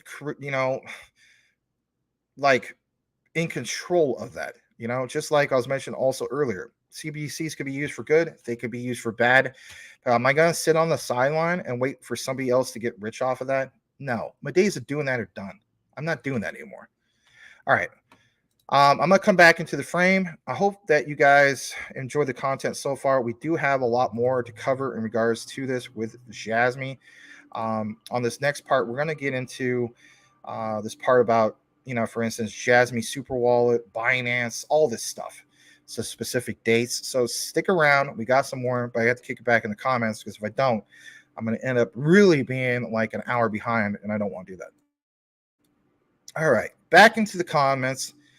Ghost says the train system was nice and clean and organized. That's good, especially with some of the things we're talking about with Jasmine and the Internet of Things and so on. All right, let's see here.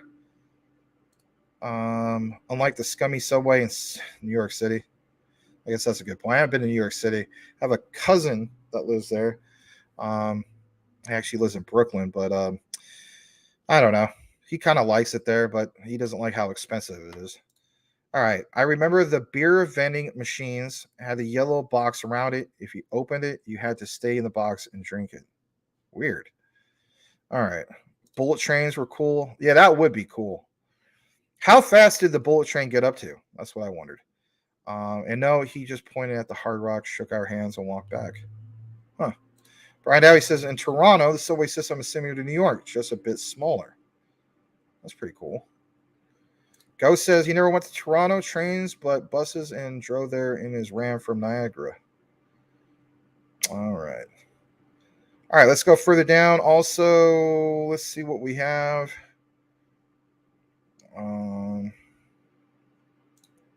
Yeah, that'd be cool.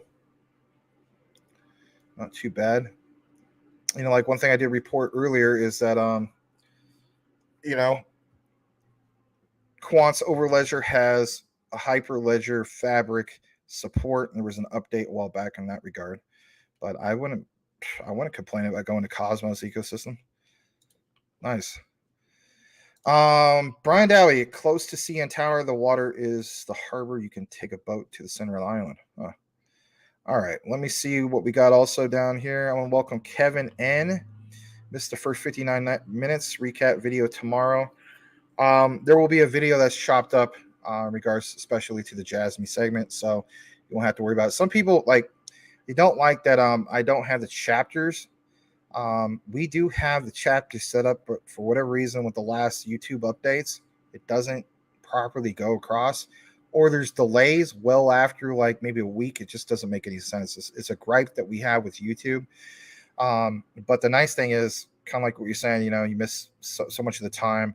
I guess you could say there's a recap video. It's basically, it's chopped up, put into one, where, it gets rid of like the comments and stuff, where it just keeps up with the flow of the coverage of the material.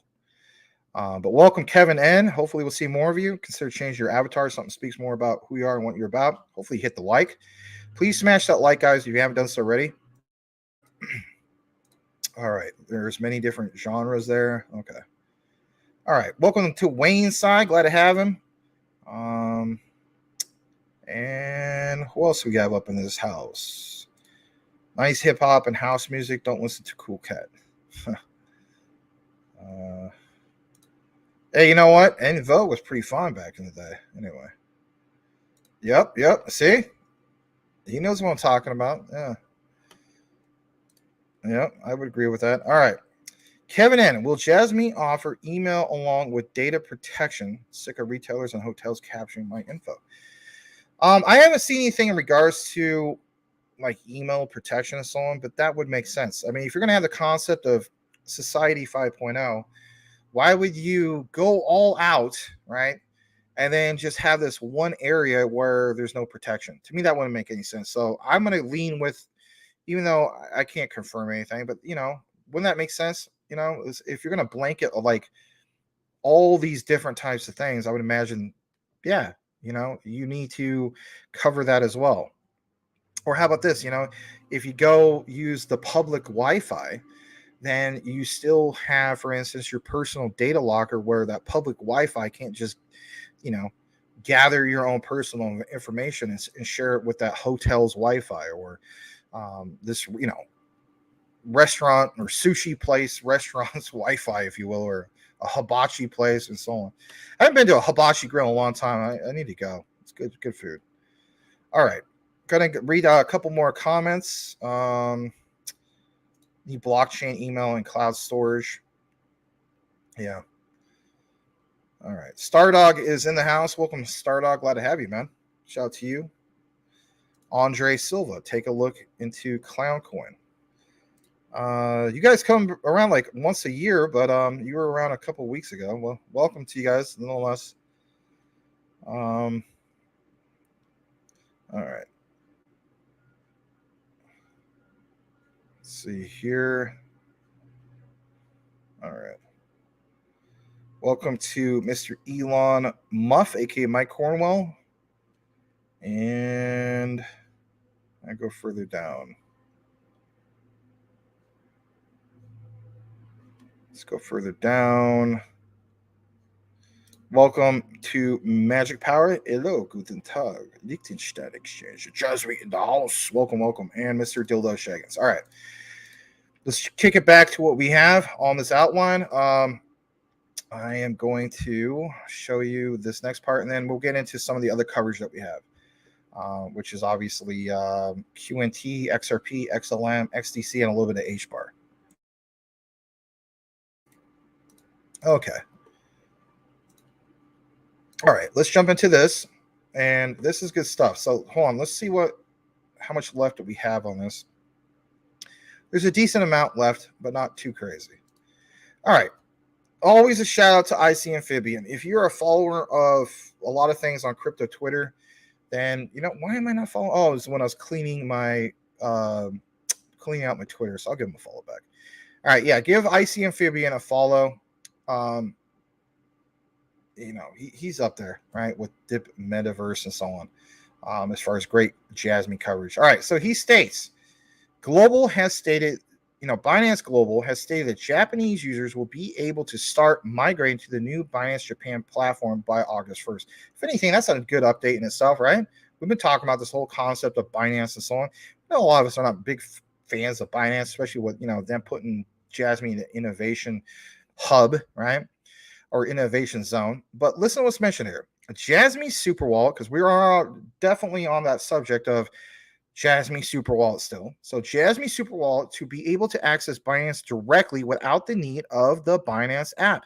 Again, this is why Haro was hinting some of this stuff a couple months ago, if you remember that. The concept of not even needing a centralized exchange.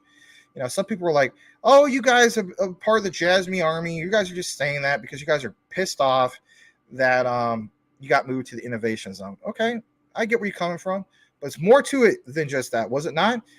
This actually is a real thing. So yes, not having to access the Binance app, using that super wall, that's pretty big. Will Binance Japan KYC Jasmine? And that's a good question. All right. And of course, level 8 has all this information in Japanese, and I'm going to bring it to you guys from his post because you know what? It needs to get mentioned. Okay. So if anything, I will show you guys this real quick. Let's pull this up, translate the tweet, and this comes from level 8. So he states, Jasmine, will you be able to access Binance from Super Wallet without the Binance app? KYC data. Even if you can KYC with Jasmine Super Wallet, who are you from the Binance side? It's going to be, for instance, the English is not perfect, but does it make sense if KYC data is not shared? Mr. Hara, what will you announce at IVS? Now, Hara did talk about a little bit about this, but it's not been 100% confirmed. But what I want to show you guys is some of what's referenced here. So let's jump to this. And here's some of the good, juicy stuff, if you want to call it this. This is from this guy named Houston. He states, before we get into the actual visualizations here, he says, Jasmine, SoftBank. He says, no, I may be wrong. Do your own research. I don't think he's wrong, to be honest. I really don't think he's wrong on this at all. Because literally you're seeing on the visualizations some of the confirmation, if you will. I mean, by all means, do more of your own research when it comes to this. If you have any doubts about this, zoom in on attached images. We're going to do that. We're going to zoom in a little bit more here in a bit. But draw your attention to where it says carbon credit token crediting through SoftBank sensors, and ask yourself, what is, quote, SoftBank sensors, right? The Internet of Things, basically. Number 2, voluntary credit. 1 token equals 1 kg CO2 credit, for instance, right? We're talking about, credit consortiums. And guys, let's be honest, Jasmine's not the only one. I mean, come on, there's Hedera, there's other ones, right? Number 3, record on the consortium blockchain, issue carbon credits as quote unquote tokens. He, of course, did some research about SoftBank and sensors, and this is what he found. And of course, we'll jump into some of these visualizations in a bit. Wiliot. You may be wondering, who the heck is Wiliot? They offer, listen to this, battery-free Internet of Things sensors.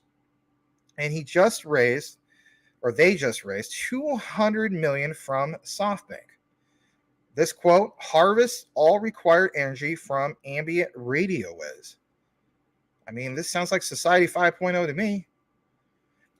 There's, of course, a reference from Dip Metaverse. He did answer your questions, blah, blah, blah, right? So let's show you guys this, and I'm going to blow this up a little bit more.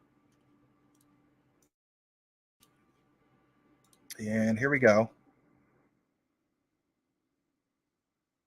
All right. The carbon credit token crediting through SoftBank sensors.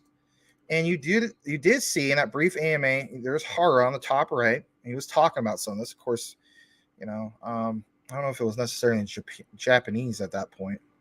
But there's some great catches here. Some guys took screenshots. GHG reduction equals producing of the carbon offsets.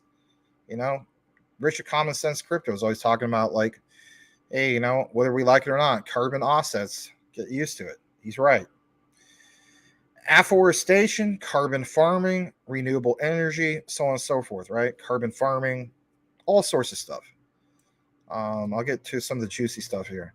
Evaluation management using sensor information and AI. Again, it points right to SoftBank sensors. You can record on their consortium blockchain, issue carbon credits as quote unquote tokens. There's credits that can be validated periodically. And look what's mentioned here, Jasmy. You know, I wasn't just going to give you guys something that's just, oh, you're trying to give me a nothing burger, Max. You're trying to give me what's a possibility. No, that's not the case. Kyushu University Urban Institute shows Jasmy voluntary credits. One token equals one of these, you know, carbon credits, if you will. From here, you get distribution through the local voluntary markets. Many different platforms are on this and so on. It shows, I know it's hard to read this, Nagano Prefecture. If I'm not mistaken, not Kazuma Sato, Kunintaki Ando, I believe, is the president of the University of Nagano, if I'm not mistaken. So you already understand that connection because they have that university. And then on top of that, there's other universities that they're partnered with, like Kyushu University Urban Institute, which is on the bottom middle part of this page. Hopefully you see this. Let me double check you guys can see this. You guys can see that. All right, a little bit more. You see, for instance, over here, traceability of carbon credits, validation of carbon credits, tradability of carbon credits, low transaction fee with a smart contract. Hence why, you know, some people are referencing like we got to get off the ERC20, you know, because that's obviously not going to be a low transaction fee. Again, the Jasmy team have addressed that concern. I think we eventually get to our own blockchain. We're all rooting for that. Prevention of double dealing of carbon credits. Take control of carbon credit ownership. So there's that. That's pretty big in itself. Now, what I'm going to jump to is a little bit more of what we have here. And after that, we'll wrap it up. But what I want to show you, and let me jump back to this. And by all means, please smash the like because I know that we're kind of losing some people now. Let's jump to this. Hold on a second. Let's go to the next page. This is good stuff. So on this one, let me just make this bigger because I know you guys like it really huge for you can see it on your TV or your phone. All right, there we go. Here's the reference from SoftBank because some of you guys are going like, yeah, this is nothing burger, Max. I need to have a source. Well, of course you need to have a source, right? I'm going to tell my students that, you know, give me two sources, especially if it's at the collegiate level, like, you know, in APA format, right? Well, we got to have sources. So I got to give you some sources. SoftBank leads from Forbes. Look what's mentioned here. SoftBank leads $200 million, just like that guy mentioned, investment into printable, battery-free Internet of Things startup, which is Wiliot. All right. When was that referenced? Originally on July 27, 2021, almost exactly 2 years from now. You know, crazy stuff. Getting back into this, I'm going to show you the last page, and this ought to wake you up a little bit. So this is pretty cool stuff. And if anything, smash that like. Let's jump into it. I'm going to come off the screen for a brief moment. Take off some banners for just a brief moment. And we're going to play this. Here we go.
All right, that was pretty cool. Glad to share that with you guys, of course. That rounds off that particular part. On this next thing we're going to show you real quick is the Jasmine English summary, and it's derived from this Google Drive account. And let me show you guys this for just a brief moment. All right. So let's jump into this. And if anything, here it is. Here's the translation from level 8. And I'm going to come back in the frame. And on this one, it states, summarize using Google Lens from the original image. This is the original the original one in Japanese.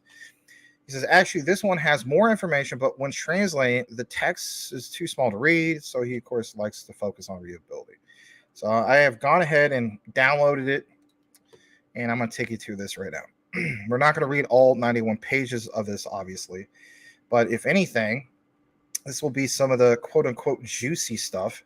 Because some people basically think that I make up stuff when it comes to DFFT. And you know what? I'm tired of that.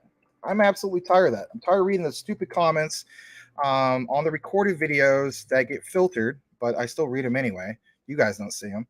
And I've had some nut jobs basically telling me that I'm full of crap when it comes to DFFT and Jasmine. So I hope some of these nut jobs are watching this. This one is for you.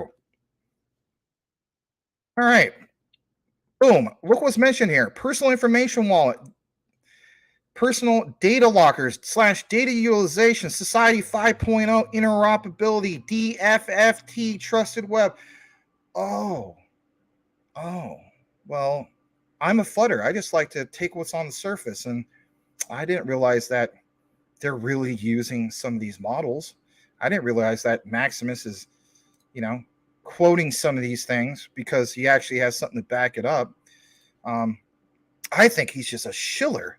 I just think he likes to shill us because he bought the top. That's what one guy said. Can you imagine that? This guy claims I bought at the top at like $4.50 per Jasmine. Give me a freaking break, man. All right. Smart city plan, mobility as a service plan for IoT equipment. Look at digital twins, simultaneous promotion of carbon credits, just like I mentioned on the previous ones. Hence why I gave you this whole big outline. Digital garden city concept. That sounds cool. Jasmine's, building out Jasmine's ecosystem. Now, there's a lot that's mentioned here, and maybe on another deep dive, again, into some of the other parts. Let me show you the next part about DFFT. DFFT trusted web. Look at this picture that references DFFT. Accumulation of reliable data is necessary for the development of AI. Boom. DFFT. Data free flow with trust. Reliable, free data transactions between individuals, companies, etc. Free cross-border data flow. Renewal of regulations and rules, enhancing mutuality of rules in each country and promoting competition. Each country. We'll give you an example of why each country is so important. We'll give you another example, especially for the flooders who just don't understand anything. Let's just be honest. Who just want to flood stuff because that's just all they like to do. Or they just want to short this stuff. I don't know. But yes, we'll definitely give you more examples of how this is tied into other countries and how this is literally the regulatory framework that we're talking about. I'm just not trying to talk about because it sounds cool, but it's an actual real thing. Enhancing, for instance, or providing efficiency of improvement of business and administrative services, prevent unfair competition, and protecting of copyrights and personal information. Again, DFFT. Let's jump to this part right here. Trusted web. I mean, a lot of this is in Japanese. Negotiated trust. We always talk about the internet of trust. Can you trust B? This guy's A. Is B's handling of the provided data reliable? And this guy, he's the other guy. Can you trust the data provider? I mean, just give you some examples. But anyway, I thought I would share some of that stuff. I mean, there's a lot that's mentioned here for somebody who wants to take a more of a deep dive, and maybe I am the guy that does that. But I don't know. Some people are basically stating that, all this talk about DFFT, you put too much emphasis on DFFT, and then boom, we see it literally provided from this Jasmine, PDF, right? Like this Web3 white paper, if you will, 91 freaking pages of it. And thank God it's, it's interpreted into English. So glad to bring that to you guys. And to round things off, finally, here is this.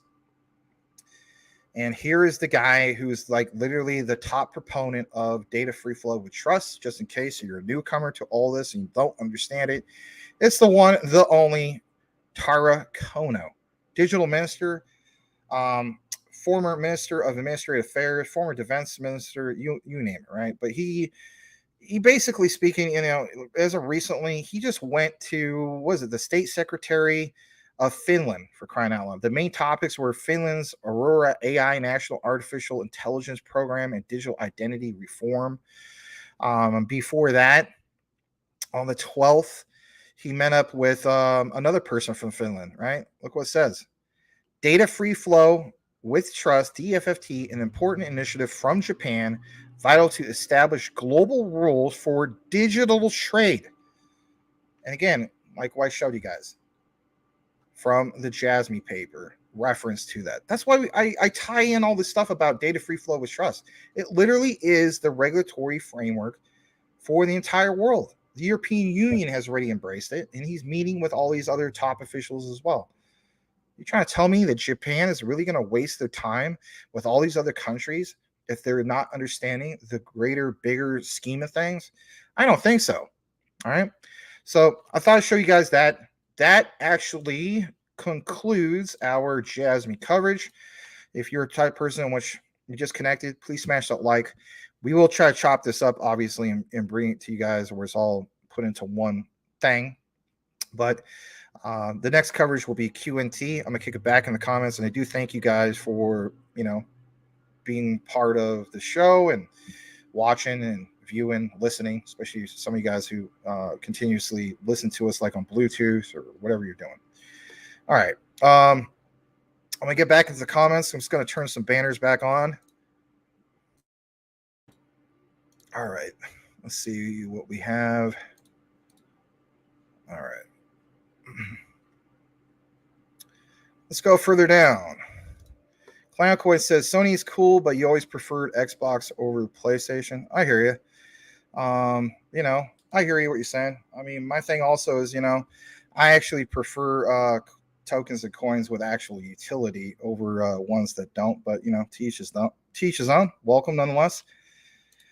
Andre Silva, TPS row pie somewhere. Clowns are good at that. Jasmine can't do micropayments. That's BSV territory. Jasmine's not focused on the payment side of things anyway. Just like Filecoin is not focused on the payment side of it anyway. But I hear where you come from.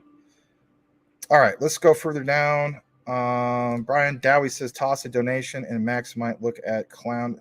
They've been around since last year. They came around last year. A lot of times they would mainly come when Larry was on. All right. Yeah, exactly. All right. Rodney Brown, welcome. Glad to have you here. Love your video, your Jasmine videos. We'll get to $1 at least. I think so. Yeah. I keep telling people that as well. It's not financial advice, but that's just my own personal belief. And not only that, I mean, there's just, there's a lot of great momentum of where they're going. A lot of key partnerships, a lot of things that were originally speculative that have been confirmed. It's great stuff. And then on top of that, we're almost at 100% of the tokens being in circulation. That's big. There was a recent update in regards to that. I think, we're at 97 or 97.4, maybe even higher than that. So the days are limited, and then we'll be at 100%. And then I truly believe that we'll see the Q4 lockup. It's not going to happen all at once, but it'll be the start. And then, from there till maybe 2026, that's big in itself. If you guys understand burns or understand the concept of staking and so on, being able to take those out of circulation with that lockup is absolutely big. And then when we hit the height of the next bull market, with all those tokens locked up, I hope to God people will take advantage of like taking profits and so on, because what if some of those get released back into circulation? I mean, a lockup is a lockup. A lockup is not a burn. So hopefully people will recognize, like, how to go about it and take profits. I mean, if we see $1, I think we should all take profits. That's just my own take. I mean, but for me, I want to have like a separate bag for, like, way out in the future, like $5. Or if we did hit $17, like the management team has talked about, with some of the KPI target goals and so on, it would be nice to obviously have a second or third bag. But I understand not everybody can do that, but that's just my own approach. Those are some of my goals that I want to try to do.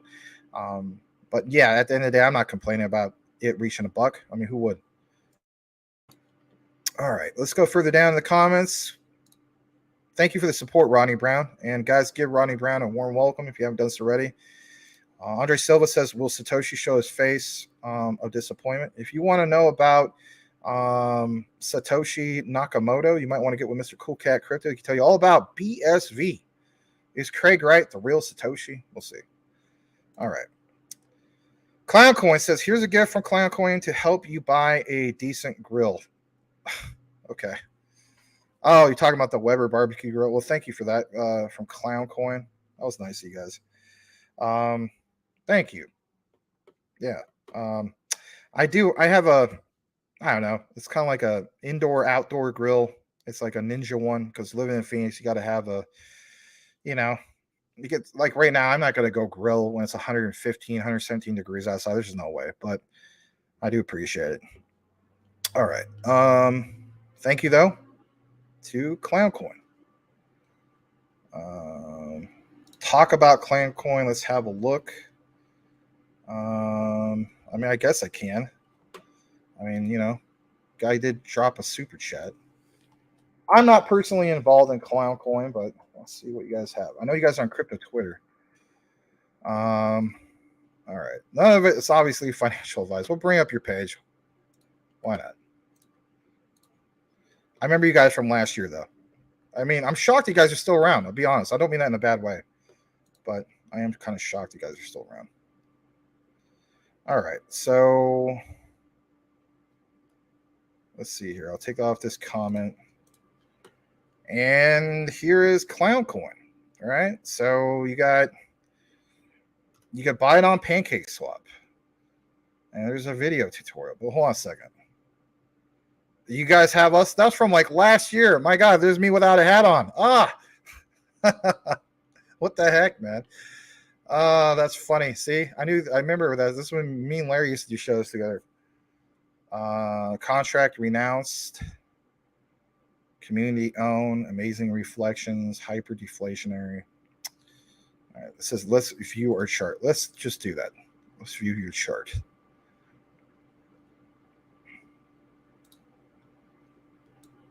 Okay.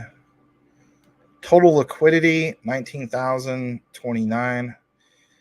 Your 24-hour volume is $5.15. Total supply is, I don't know, what is that? 92 billion clown coins or something like that. Dex score is 67 out of 99. A lot of sells, a couple buys. All right. 0.105019 is your current price. You have a pairing with wrapped BNB. Okay. Let me jump back to this. You guys are on Volt chain.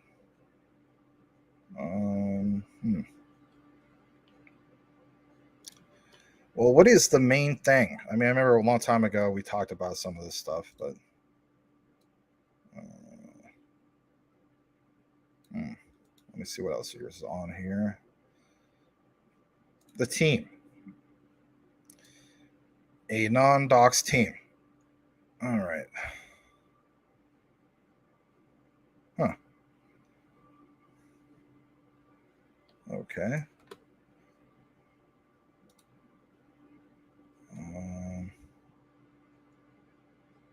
White paper. Loading files. All right. You guys can go to clowncoinbsc.com if you want to look more into this, but I do appreciate the super chat. And I will say this: congratulations for being around longer than, let's face it, most meme tokens. All right. Joker's Wild, welcome back. He says, hi, Max. Glad to have you. Clown Coin buys the ticket and delivers the show. Cash Cats, welcome. Glad to have you. And also GS, if I didn't welcome you earlier. Cash says, hi, Maximus. Glad to have you. Thank you. Thank you.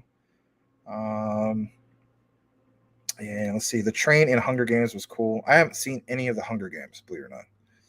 I know maybe some people don't like hearing that, but anyway. All right. Corey Bibe, has anybody had Capital Tacos? Maybe just a Tampa Bay thing. That sounds good. Period. Tacos sound good. I missed a few super chats, Max. You missed a few. I did. I didn't see any other ones other than that one.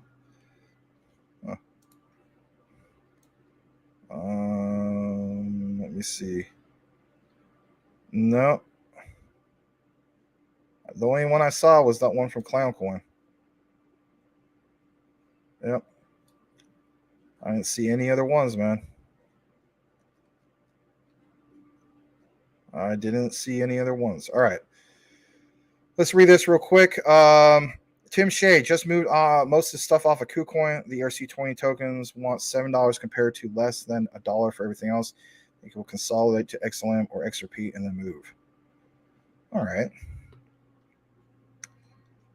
All right. Let's go further down to the comments. Let's see here. I'm going to put that fan on. GS, HBAR has fixed fees, always the same, so it's badass. Cool stuff. Corey Bibe, he wants to see BlackRock and Fidelity partner with Stellar. Franklin Templeton and Wisdom Tree are on board. Let's go. Done deal, Dixon. Get your stuff done. I got some info, a recent update in regards to Wisdom Tree. Stick around for that. We'll get into it. I know we're at the 2-hour mark, but it's a Friday night, so if anything, it'll be a little bit extended. Not quite, I don't know, maybe borderline WrestleMania. We'll see. To answer your question, Clowncoin, no, but I think we're at 97.4% roughly. Might be a little bit higher, but we're almost there. It's good stuff.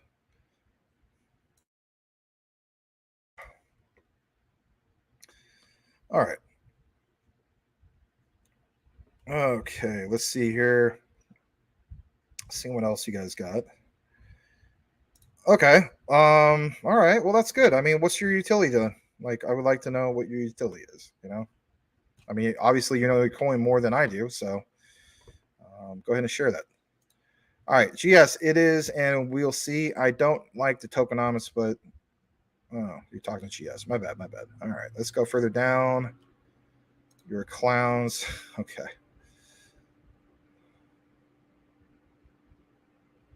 All right. Yeah, that is a good point. The super chat was the same as the 24-hour volume. That's crazy. Here's the other super chat. 817. Only 2 minutes ago. Catch the clown for a prize. That's a utility. One clown has one prize. Just need to catch it. So you play a game, and that's what the utility is. All right.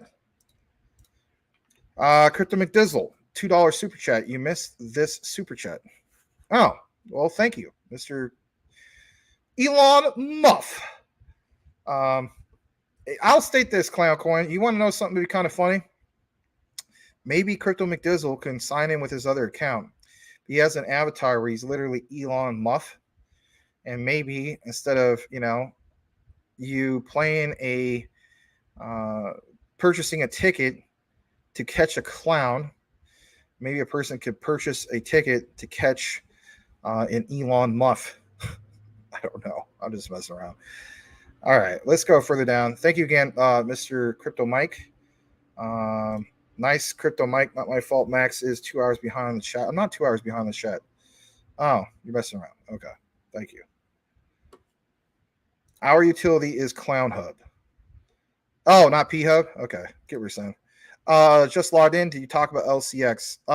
We don't have LCX coverage tonight, so give me a heads up, PTLM, and I do appreciate you connecting. So the new format for at least the last couple weeks has been like this. So everything you see tagged does get coverage, but not in one night. It used to be, it would all be in one night, but some of the shows would go like, oh my God. I mean, they could be like 4 or 5 hours, and that's just not going to work out for me, not going to work out for anybody. But on different nights, like for instance, maybe tomorrow, you'll see, for instance, like LCX. So I think it was yesterday night. We did some LCX briefly, or the night before that. But anyway, that's how it goes. So like, for instance, tonight is, obviously, a little bit of the mainstream news, because what happened with BlackRock and so on, with a little clip from Larry Fink. But anyway, it's Jasmine, QNT, XRP, XLM, XDC, and a little bit of HBAR. So like tomorrow will probably be Nexera, LCX, Casper, maybe some Algo and BSV or something like that. So I just want to give you a heads up that that's how the format goes. All right. But glad to have you here. And who is that in your avatar? Let me see. Ah, that's Joe Pesci. Goodfellas, I think. Cool stuff. All right. Yes, everybody needs to do that at some point. LOL or 2. Yeah. Always 2. Or, right, Mr. Boomer effing sooner. Or if it happens to be that you're watching Total Recall, the original Total Recall, it could be 3 if you're on Mars. Anyway. Elon Max would have a smile on his face bigger than a clown coin if he touched a boob or 3. See? 3. The lady from Mars. 3 boobs. Yes. All right. Clown Hub is a platform for low cap projects to get exposure. Users can read about and upvote projects. Well, that's cool. I mean, right on. And congratulations on still being around. So, and also congratulations of using our face on your website. But that's okay.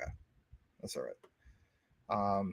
Yes, if you want to follow a couple clowns, obviously follow me and Larry on the I think there's also a video of us on your site somewhere. Hold on, let's see this on home. Let's click on your home. Come back to there. Where's that thing where it shows me and Larry? My God. Me and Larry. Where the heck is me? See? Clown Hub. Oh boy. All right. I saw some of these videos. Yeah, this guy, I don't know if that's you. You're in the backyard or something like that. Yeah, look at this. Yeah, look at this for clown coin. What the heck, man? Let me play this. Oh my God. All right, this is old school me and Larry. The shout out to the clown coin people. Jeez. All right, let's play this. My God. Can't believe I'm playing this. This has to be like a year and a half ago or something like that. Even my background, my noggin. Here we go. Welcome to the Max and Larry show. We are live. Coin. Welcome, Clown Coin. Where are the clowns? Is there really a clown coin? But pass it on. Thank you for being here. Pass it on. Looks like he has an avatar of himself. These guys are starting to raid our chat. We appreciate you doing that. I hope you guys bring your whole community here, because we welcome everybody here and we read. First was Mama Kong, and that was the clown. No, it's Clown Coin. We're gonna look at him in a second. Maybe we will. Maybe they'll drop a super chat. I don't know. Clown Coin says we all moon down here. Where the hell are you guys coming from? That's down here. Where are you guys? Below the earth? Are you in the earth's crust? Down here from where? We're all there. Clowns. Okay, we're gonna look at it maybe. All right, soon. I promise. Oh, pass it on, clown. They like this Clown Coin, apparently. They're all here. Oh. The new king. Oh, the new king. Okay, this is it. All right, I'll follow you guys. Is this it? Do I have the right Twitter up there? Oh. Here's your Telegram. Is there a link to Dex Tools? We're following the clown. Following the clown coin. Clown coin circus. Come to the circus. Contractors renounced. Nice reflections. Lots of fun. We are now listed on Live Coin Watch. All right. So where is it? We got to look into it more. Not this one. This one right here. That. Paste it. Clown coin. It's on the BSC. Take a look at this. Yeah, 80 out of 100. That's a lot higher than I thought it would be. Yeah, that's not bad. If you were listening with headphones, you might want to turn them off. Patches is never going to wake up. He's sleeping. Pay attention to Clown Coin. You're going to.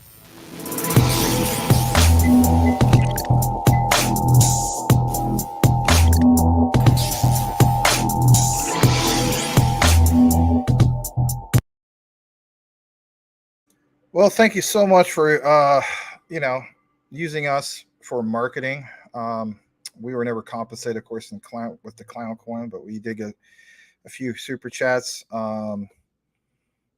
Obviously, you guys do more of your own research if that's something you want to get into. I'm not going to disrespect your project, but you guys. I will say this: you do seem like nice, respectable people. You do kind of shill a little bit, but it is what it is. And again, congratulations on still surviving, especially in crypto winter and so on. So, yeah. All right. Let's see where we're at. Elon Musk. Max would have a smile on his face. Oh, I already read that. All right. Let's see. One scam coin to join them all. You're just kidding. Okay. All right. Carnival Cryptos. Max looks just as excited 1 year ago as he is today. Oh, yeah, because of that video. Yes, that's true. You know, if they take offense to that, sorry, but that is just the way I look at it. All right. It's kind of reaching. Muff coin utility is Muff. Whatever happened to that guy that wanted us to like donate some money towards your token? And it was at the end of the show, and he was like, "Oh, I need is $30 more or something like that," and like nobody donated. We never saw him after that.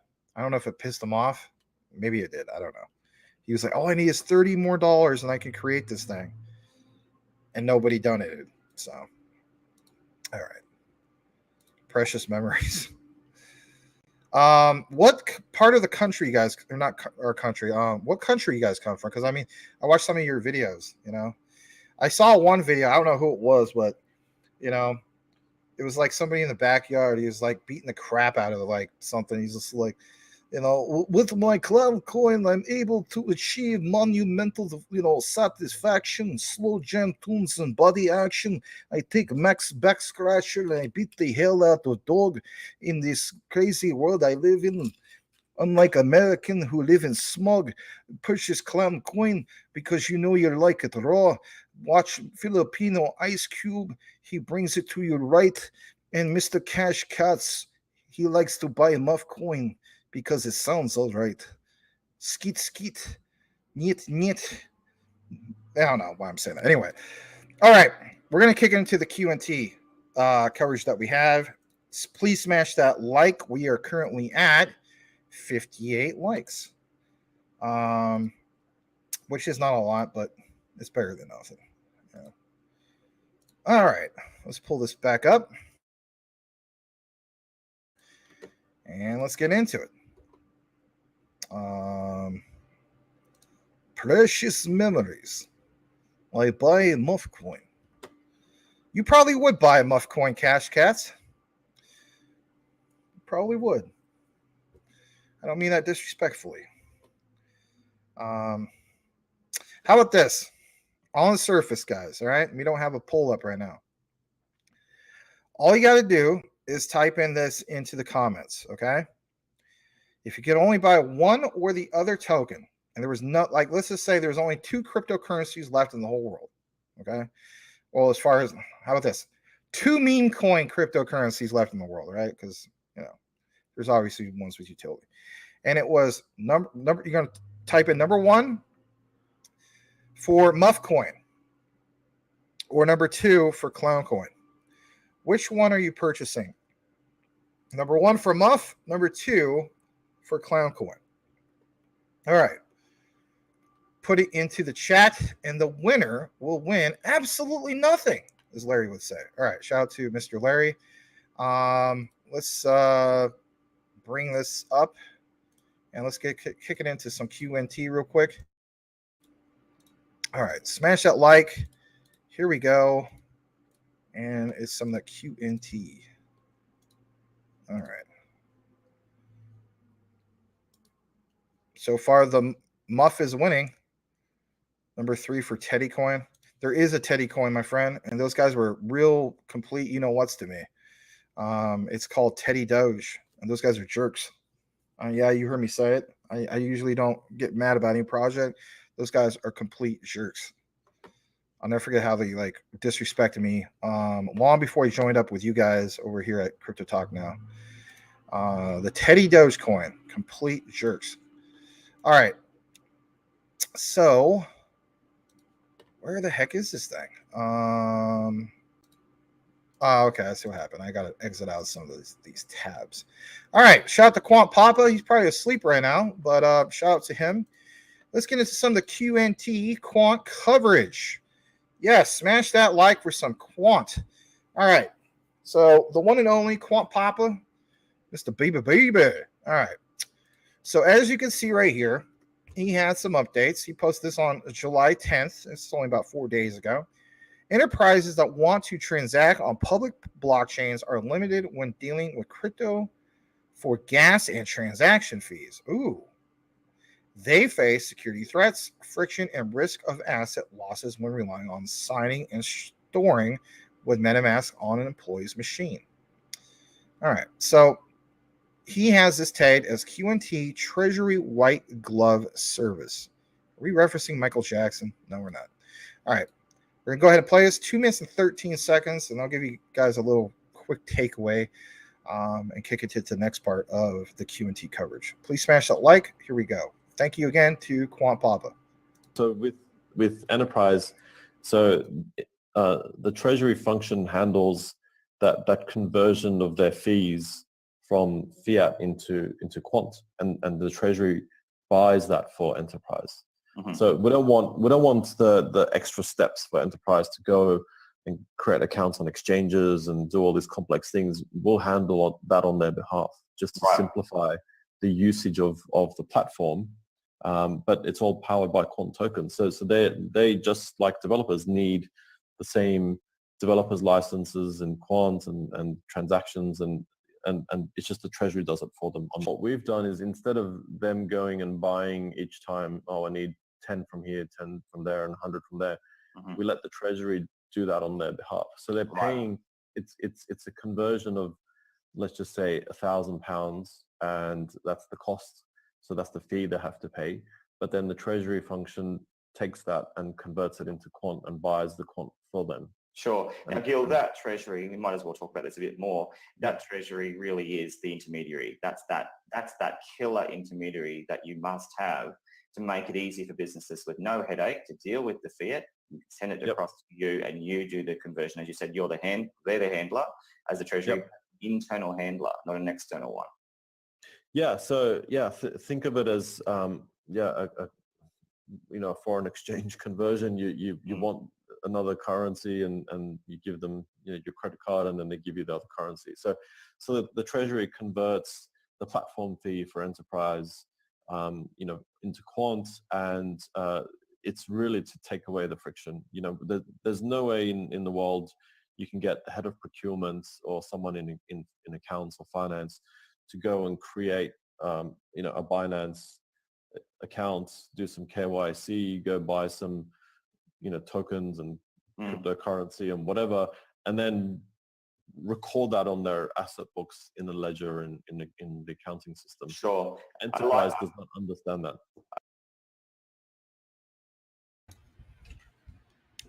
All right. I mean, here's the thing, right? We've seen Gilbert Verdian in these old, these clips are taken from a very long interview. I think that interview is like maybe, I don't know, 2 hours or something like that. But, Quant Papa always chops those up and gives it to us. Some of you guys were kind of wondering, like, how does that work? You have a particular developer who comes in, or you have a particular company, they got to pay for the annual subscription. How does that all work? Does it go to like a QNT treasury, if you will? Well, yeah, there you go. So I thought I'd show you guys that because there is enterprise demand, and there is a private treasury. It says because this private treasury is about trust in the value of QNT. I'm going to jump into a little bit more what we have, and I'm going to show you guys just a tad bit more on that topic. So here's what was referenced, and I'll come back into the frame, and it states, this part right here. All right, I already read the top paragraph. I want to show you guys this. Gilbert Verdian originally mentioned this on July 10th, and the reason why we referenced that old video is just to kind of have it make sense. You take a blast of the past to reference the present, right? That's just always a good thing to do. So Gilbert mentions, we've removed the friction completely. How many times have you heard Lewis Jackson, Crypto Lulu, talk about, is it frictionless?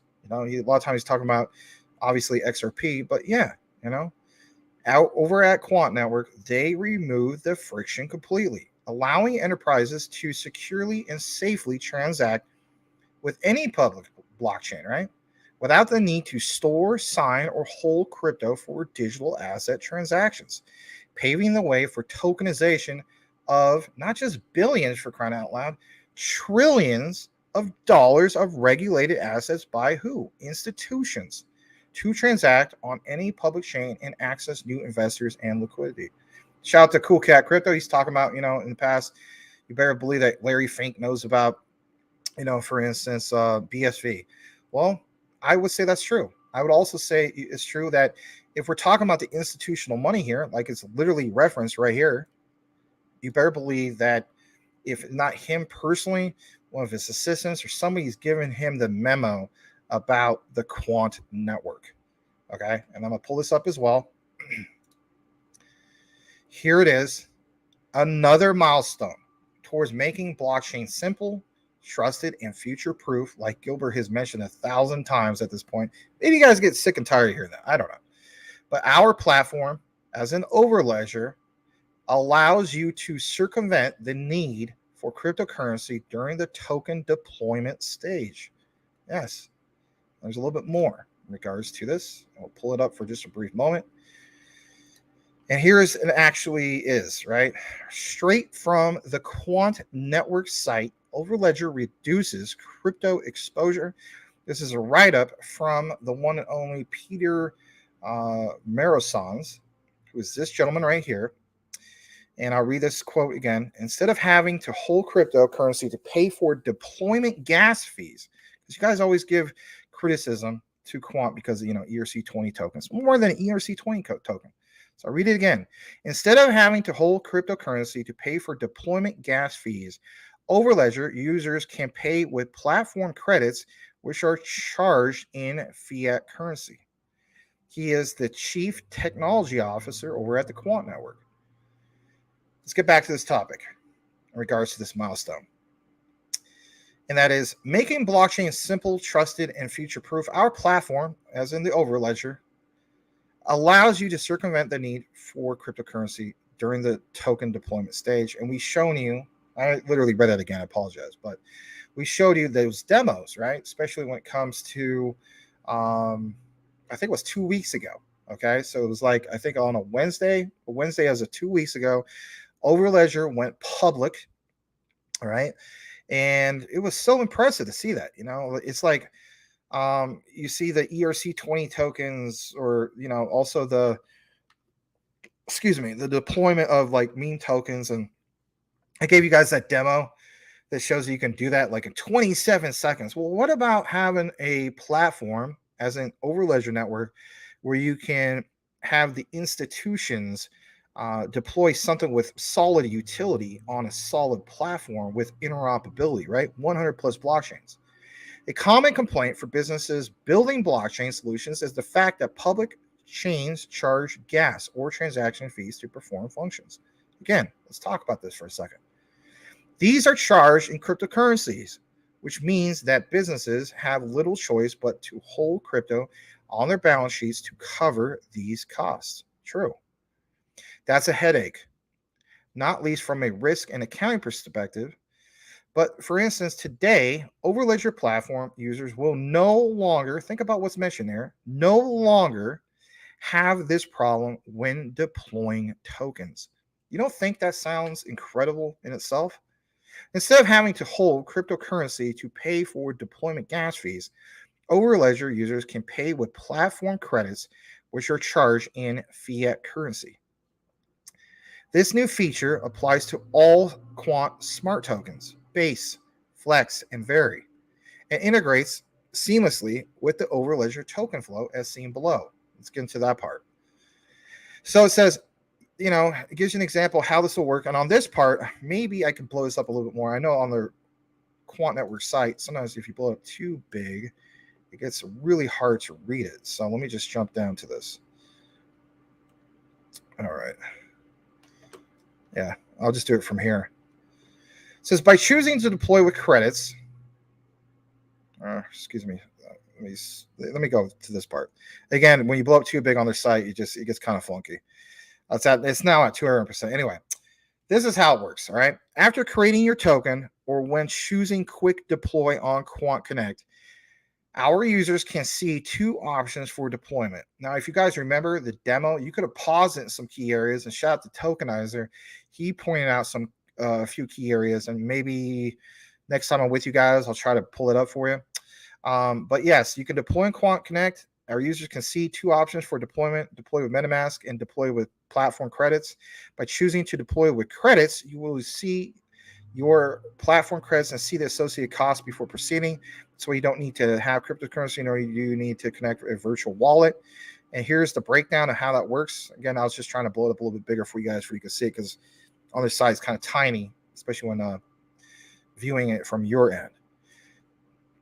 But yeah, on that demo, it shows that intro, and then go from there to the smart contract tier. And look how easy this is. I mean, you don't need to know proper coding to do this simple stuff. You select a blockchain, you select the type of token.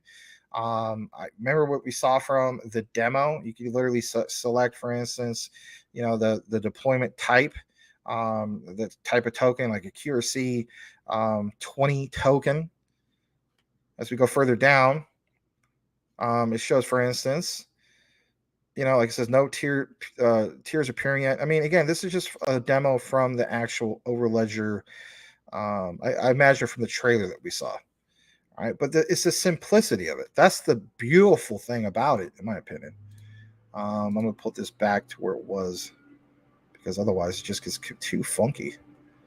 All right, so I'm gonna jump back to what we have, and I'm gonna show you just a tad bit more. All right, let's show you guys this. So on this one, it's ITSA. It's a future that is multi-chain. And on this, of course, is reference about QNT. Shout out to Quant Pop in regards to this. He did post this earlier today. Here's some of the key members of this. Let me see if you can see it all right. You can. And I'm going to put up some banners back. Yeah. All right. So it mentions, some of these market standards for global token markets. If anything, maybe on this one, I'll try to blow up just a tad bit more. All right.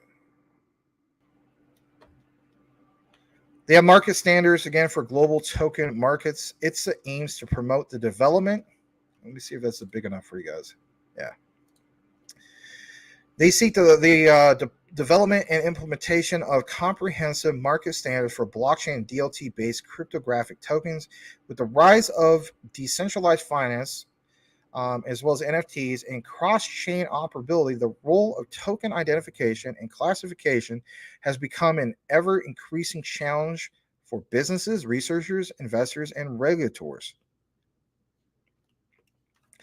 Some of their key members is Stock 3, and look what's mentioned here: Quant, Base Node, some of these other ones. But come on, Quant. I'll show you this other page real quick. me jump into this.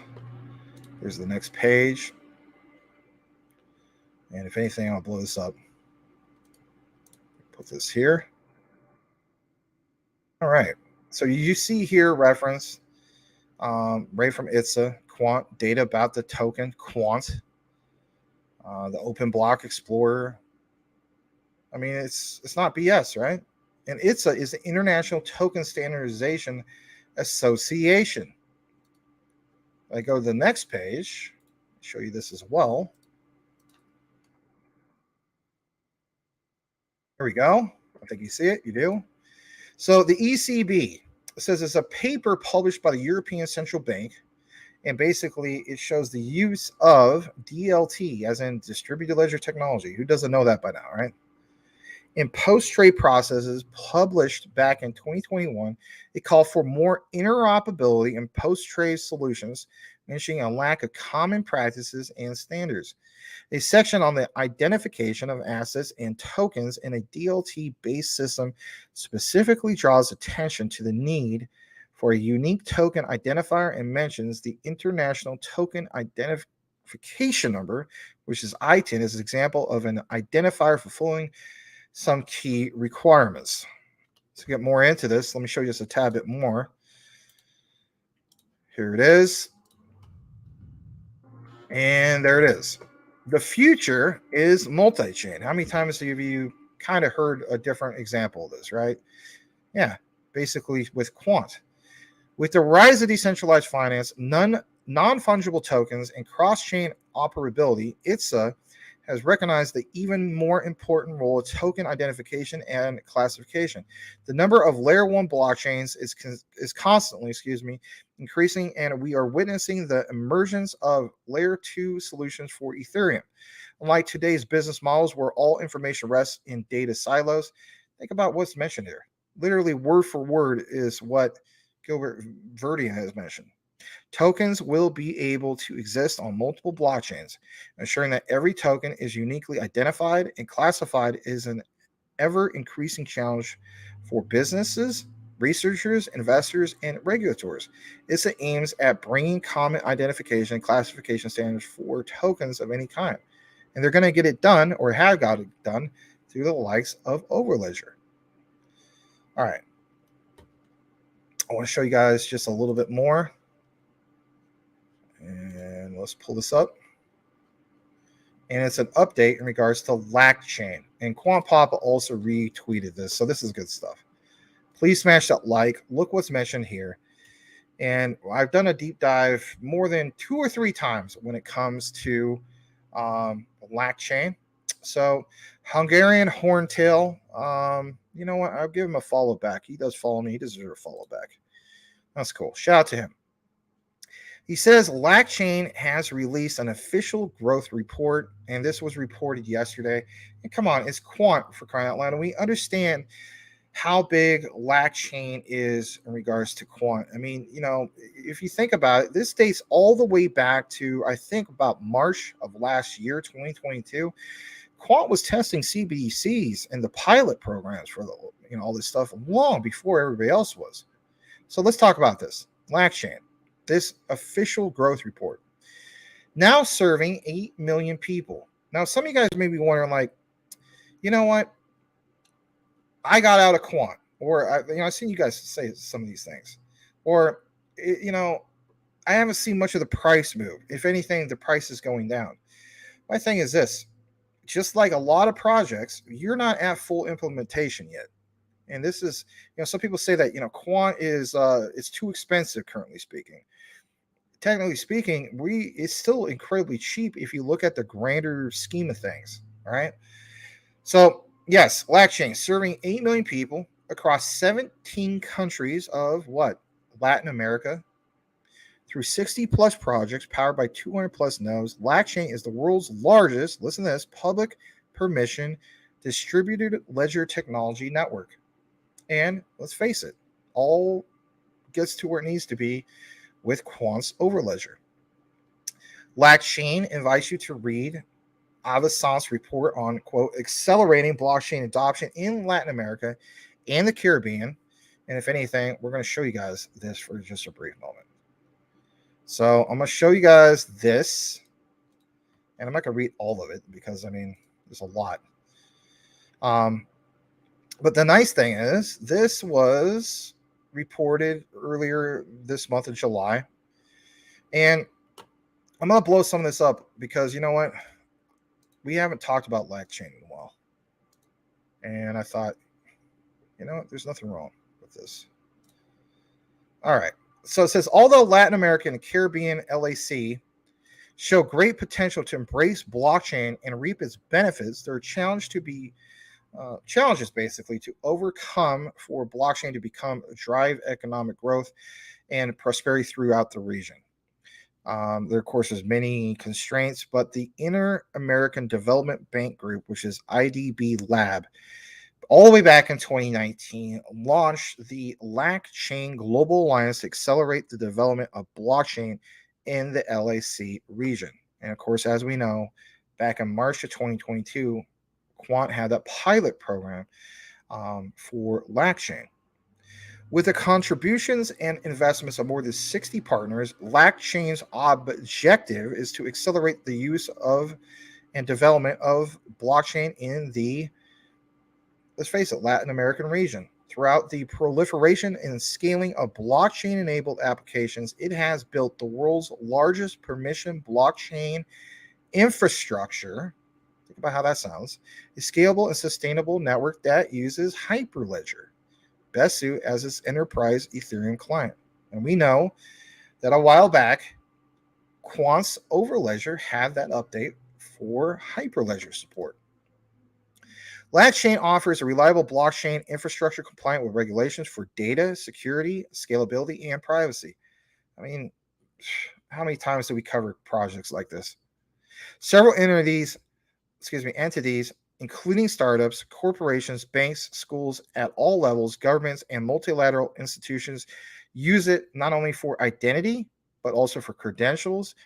And look at those guys: tokenization, interoperability, and of course, supply chains. LACchain has been effective. Its activities have improved the lives of over 8 million people by implementing more than 80 digital solutions on LACchain blockchain networks. Now, I'm not going to get into all this because, I mean, there's a lot of countries that are mentioned here. Obviously, Costa Rica, Brazil, you name it, right? But my key thing is that I want to mention to you guys is if we're recognizing Stellar's XLM and what, you know, they are accomplishing, and it's quite a bit, let's be honest. You know, yesterday, I believe it was at the tail end of the show, we were talking about how Stellar is able to reach what we call the unbanked. Remember, I was talking about that, the unbanked people without access. While at the same time, Quant is able, with LACchain, to serve people without the access, if you will, in these Latin American countries. And we've seen some of these test pilots, and it's all coming into fruition. I like this part. To provide a comprehensive overview of the diverse applications of blockchain in the region, this report provides an overview of 10 LACchain projects that demonstrate the potential of blockchain to transform the region. I mean, for some people, you know, they look at like 8 million people doesn't sound like much. But again, you got to understand there's a pathway forward when it comes to the widespread adoption of how all this comes together. It's basically, you know, like LACchain supporting for over 8 million. And then also having, I guess you could say, blockchain testimony, or, you know, of other local governments and municipalities literally going on record saying, you know what, this worked for us. All the more for like what you saw in Nigeria with that project that's built on Stellar. Again, here's another positive, you know, reaction based off of things that were implemented. Digital asset management. These projects have a positive impact on society and the economy by using new technologies to enable faster, more secure, and more transparent transactions, reduce fraud, improve regulatory compliance, increase financial inclusion. We know about the whole thing about supply chain management. I couldn't believe that one time I came out with that thumbnail. It shows me in that longshoreman outfit I got a compliment from Edward Vincent about you like that thumbnail, but I had at least 2 or 3 guys saying, nope, not quant, it's VeChain. And it's just like, are you serious? You do understand that, quant is so much more than a ERC20 token. And these guys are like, nope, VeChain, Morpheus network all the way. I can understand Morpheus network, but I couldn't understand them saying, nope, not quant. They have nothing to do with supply chain. They have everything to do with supply chain. Here's a perfect example. Look what's on the screen. All right. There's a lot more that's mentioned here, but to sum it up, LaunchChain, like it says right here, has been rendering the enablers to accelerate blockchain adoption in the region to contribute to social and economic improvements in Latin America and the Caribbean region. True. With that, LaunchChain will continue to revolutionize the LAC region and catalyze innovation for a better future. Again, giving people access to things they never had access to, whether it is just 8 million people, is a big deal, because if anything, you will have people from various different areas of these countries and so on. They develop allies and partnerships throughout the world. And if you can share some of your testimony of, the use case or how we now have access to things we never had access to, and it's through blockchain adoption, like it mentions, just like right here and so on. And they ask the question, well, who is one of the companies that helped create this quote unquote interoperability? And it mentions, well, there's this guy, his name is Gilbert Verdian, a quant network that could be big in itself because it creates more and more of those opportunities. All right, let me jump back to what we have, and I'm going to finish our quant segment with this right here. And then after that, I'm going to kick it back into the comments.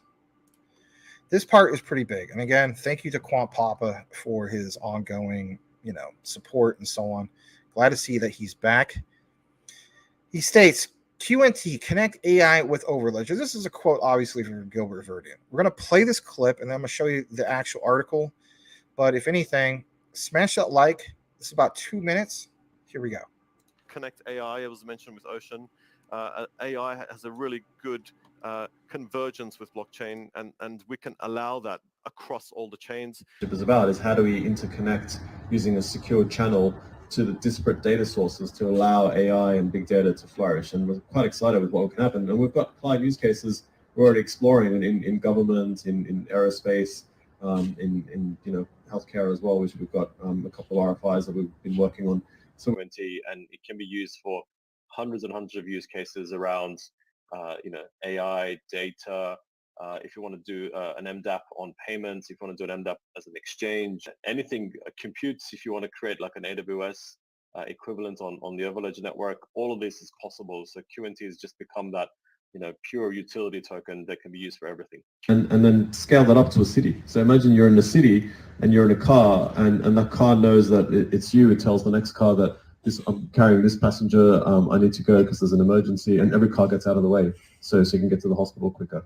So we're just at the beginning of where we're heading with this exciting time, because machines will be able to communicate with machines, and for everyone to communicate, you need interoperability. I mean, why should a Tesla not be able to talk to a Mercedes autonomous vehicle to turn left? That's where we are today. But what we're allowing is any type of device to talk to any other type of device, to have true 5G cities. QNT token is at the core of everything that we're doing. Hundreds and hundreds of use cases. Safely interconnect big data sources to a decentralized world, but have interoperability, because if you're using, let's just say, imaging data from healthcare in one blockchain, and then using an EMR that's a traditional database, it's just SQL, and then using something else on a third party, how do you get them to talk to each other? It's quite difficult. And how do you get them to talk together securely?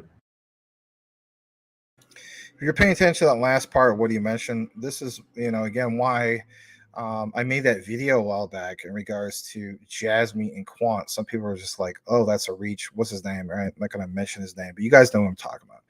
You said that was quite the reach and it was clickbait. But, it's just like, I already confirmed a few things, Overledger with Hyperledger, Fabric, interoperability, that update and so on. Gilbert Verdian mentioning literally these Internet of Things making it so it's all interoperable. They connect, they talk to each other, and so on. There's one more thing that I actually do know about, and I can't even talk about because, you know, Quant Pop, it doesn't want me to mention, but there was a thing in regards to that whole thing of KPMG and Quant. I can't talk anymore about it, but hopefully at some point I can.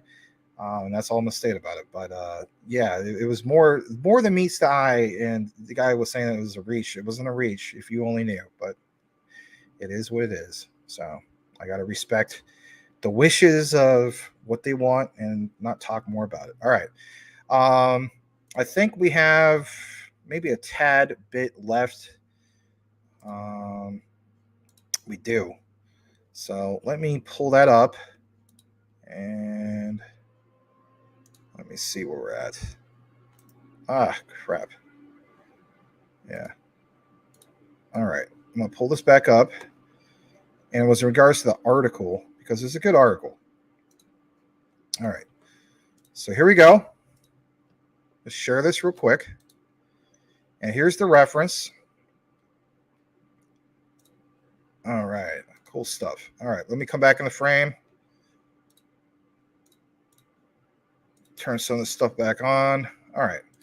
So this is the last part that Quant Papa was basically referencing and comes straight from Gilbert Verdian, the head honcho. So he states, people have been talking about AI a lot recently. Yeah, well, no kidding, right? We're talking about AI, especially when it comes to Jasmine, a lot of things. I mean, Elon Musk is literally talking about AI all the time. But it says one of the barriers to trusted AI is the ability to trust and share learnings. And I couldn't agree more. It says securely and confidentially, without the need to copy mass amounts of data into a single data store. Think about why that's important. You don't want to have anything, especially if you understand how data is transferred. Like, I don't know if some of you guys have ever had, like DSL back in the day compared to cable. The packets of information that's sent via DSL is a different type of packet compared to like, packets are sent, like if you have cable internet. And if anything, if you had a perfect case of where too much data is being sent, you get problems of it creates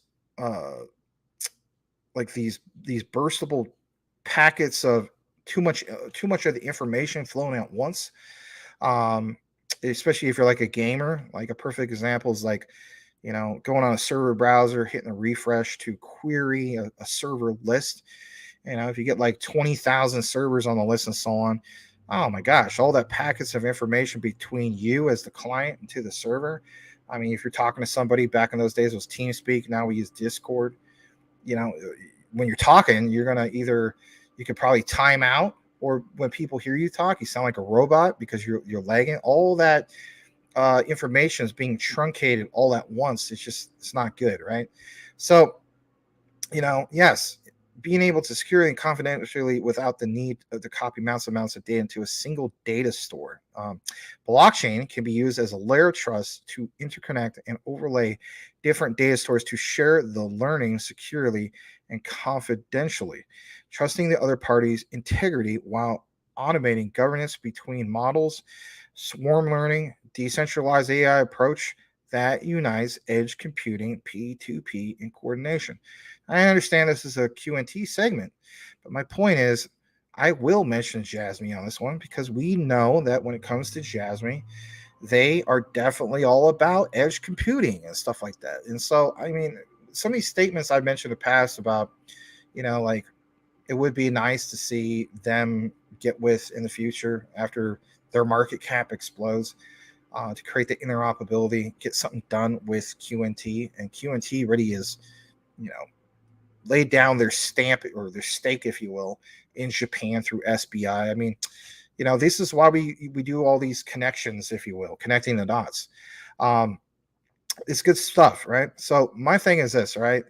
It mentions this right here, and this guy is a senior vice president and chief technology officer over at Hewlett Packard. I mean, I remember my friend in the late 90s had a Hewlett Packard PC. It wasn't the greatest thing, right? But I mean, they're still around, still a big company.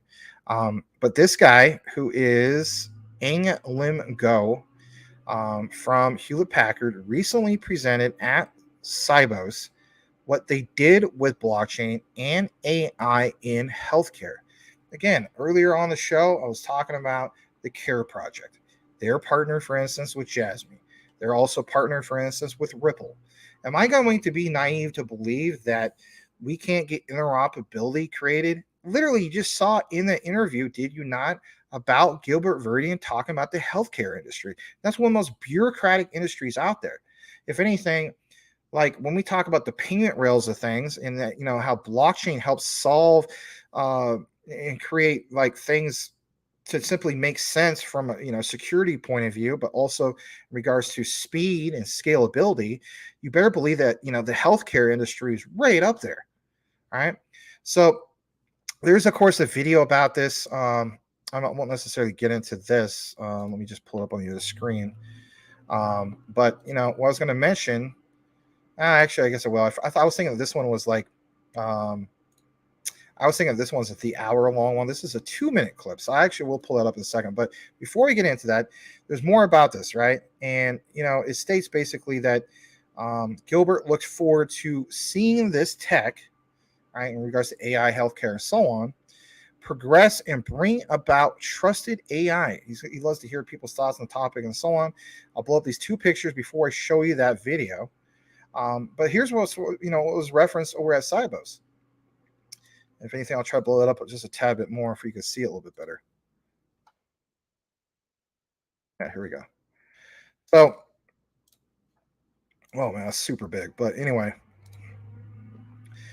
share learnings, equitability, I can't even pronounce it right, but not data, swarm learning, peer-to-peer, private blockchain, all the way back on October 10th through the 13th, 2022. Jumping back to this a little bit more. Look what's also mentioned there. You can see how this is all breaking out. I mean, it's kind of like the same thing. All right, so now what I'm going to do is I'm going to show you the actual video of this guy that was referenced. And like it says, when it comes to blockchain, we must, balance access with security. During HPED Discover, he had a chance to discuss the basics of distributed ledgers and how hashing is preventing the tampering of pages and blocks. Watch below. Now, of course, this is referenced all the way back to 2019, but it's just as valid as it was now, then, and so on. Special like, here we go. It's about 2 minutes. This is a ledger. It has every transactions. Tom paid Jim 10 Bitcoins. Sarah paid Tom 2 Bitcoins, right?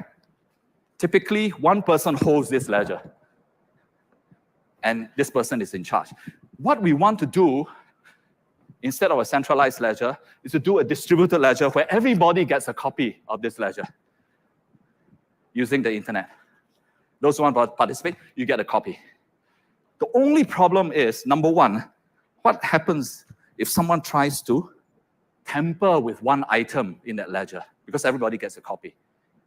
Well, we use an ID method where we compute everything in this page to create a unique ID on top. Anyone tampers with this, the ID changes. So every page is a block. The next page is the next block.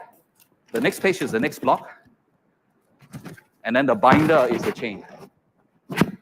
Blockchain. Yeah? All right? Anti-tampering because of the ID called hash. If you want to know more, look up what hash is. Important in computer science. The beauty about hash is it computes everything, consumes everything on that page, and then creates a unique ID. Anyone touches anything in there, the ID changes. Then who decides to add a new page? Who is responsible for adding a new page? They have a puzzle that everybody competes to solve. The first one to solve it is responsible for adding that new page and is rewarded by new Bitcoin. Sounds great. You gotta love how he basically explains that. You know, my thing is this: I don't know if you guys saw in the news, but Microsoft is either they have already or looking to do it, but they're looking to acquire Activision, right? Activision/Blizzard. That is huge because if anything, we already know that, especially back in the 90s, they became literally a monopoly. Now they're going to monopolize a different market, right? The gaming industry side of things and so on. With what he was mentioning there, this is why I keep mentioning it every now and then. And I know it seems like some people say, well, this is off the wall. It's not really that off the wall. He's talking about some of these unique identifiers. Somebody goes in and they tamper with, I guess you could say, the code. Think about it for a second. You know where I'm going with this. People that choose to hack at an online video game. This is what excites me because the way I look at it is, it's like if you're a hacker and you try to do this, this is all going to show up instantly on chain, And what interests me is this. I think at some point, maybe with this acquisition from Microsoft and so on, maybe in the future you do see a particular project that's going to be all in on developing some kind of anti-cheat, right? Which blockchain will that be, and so on. And whatever one that will be, that'll probably be one I will definitely go like all in on, because obviously I'm still a hardcore gamer, even though I haven't played any games for since last January. Still haven't forgotten how I hope and dream to be able to make one of these days. And on top of that, recognize that, you know what? I think that is the future. We talk about Web3 and so on, even for anti-cheats. Who will be the one that will have a legitimate anti-cheat platform to bring it to blockchain? Come on. I'm sure there's a lot of you guys, whether you play it yourself or your kids and so on. Nobody likes cheating in an online first-person shooter game. They just hate it.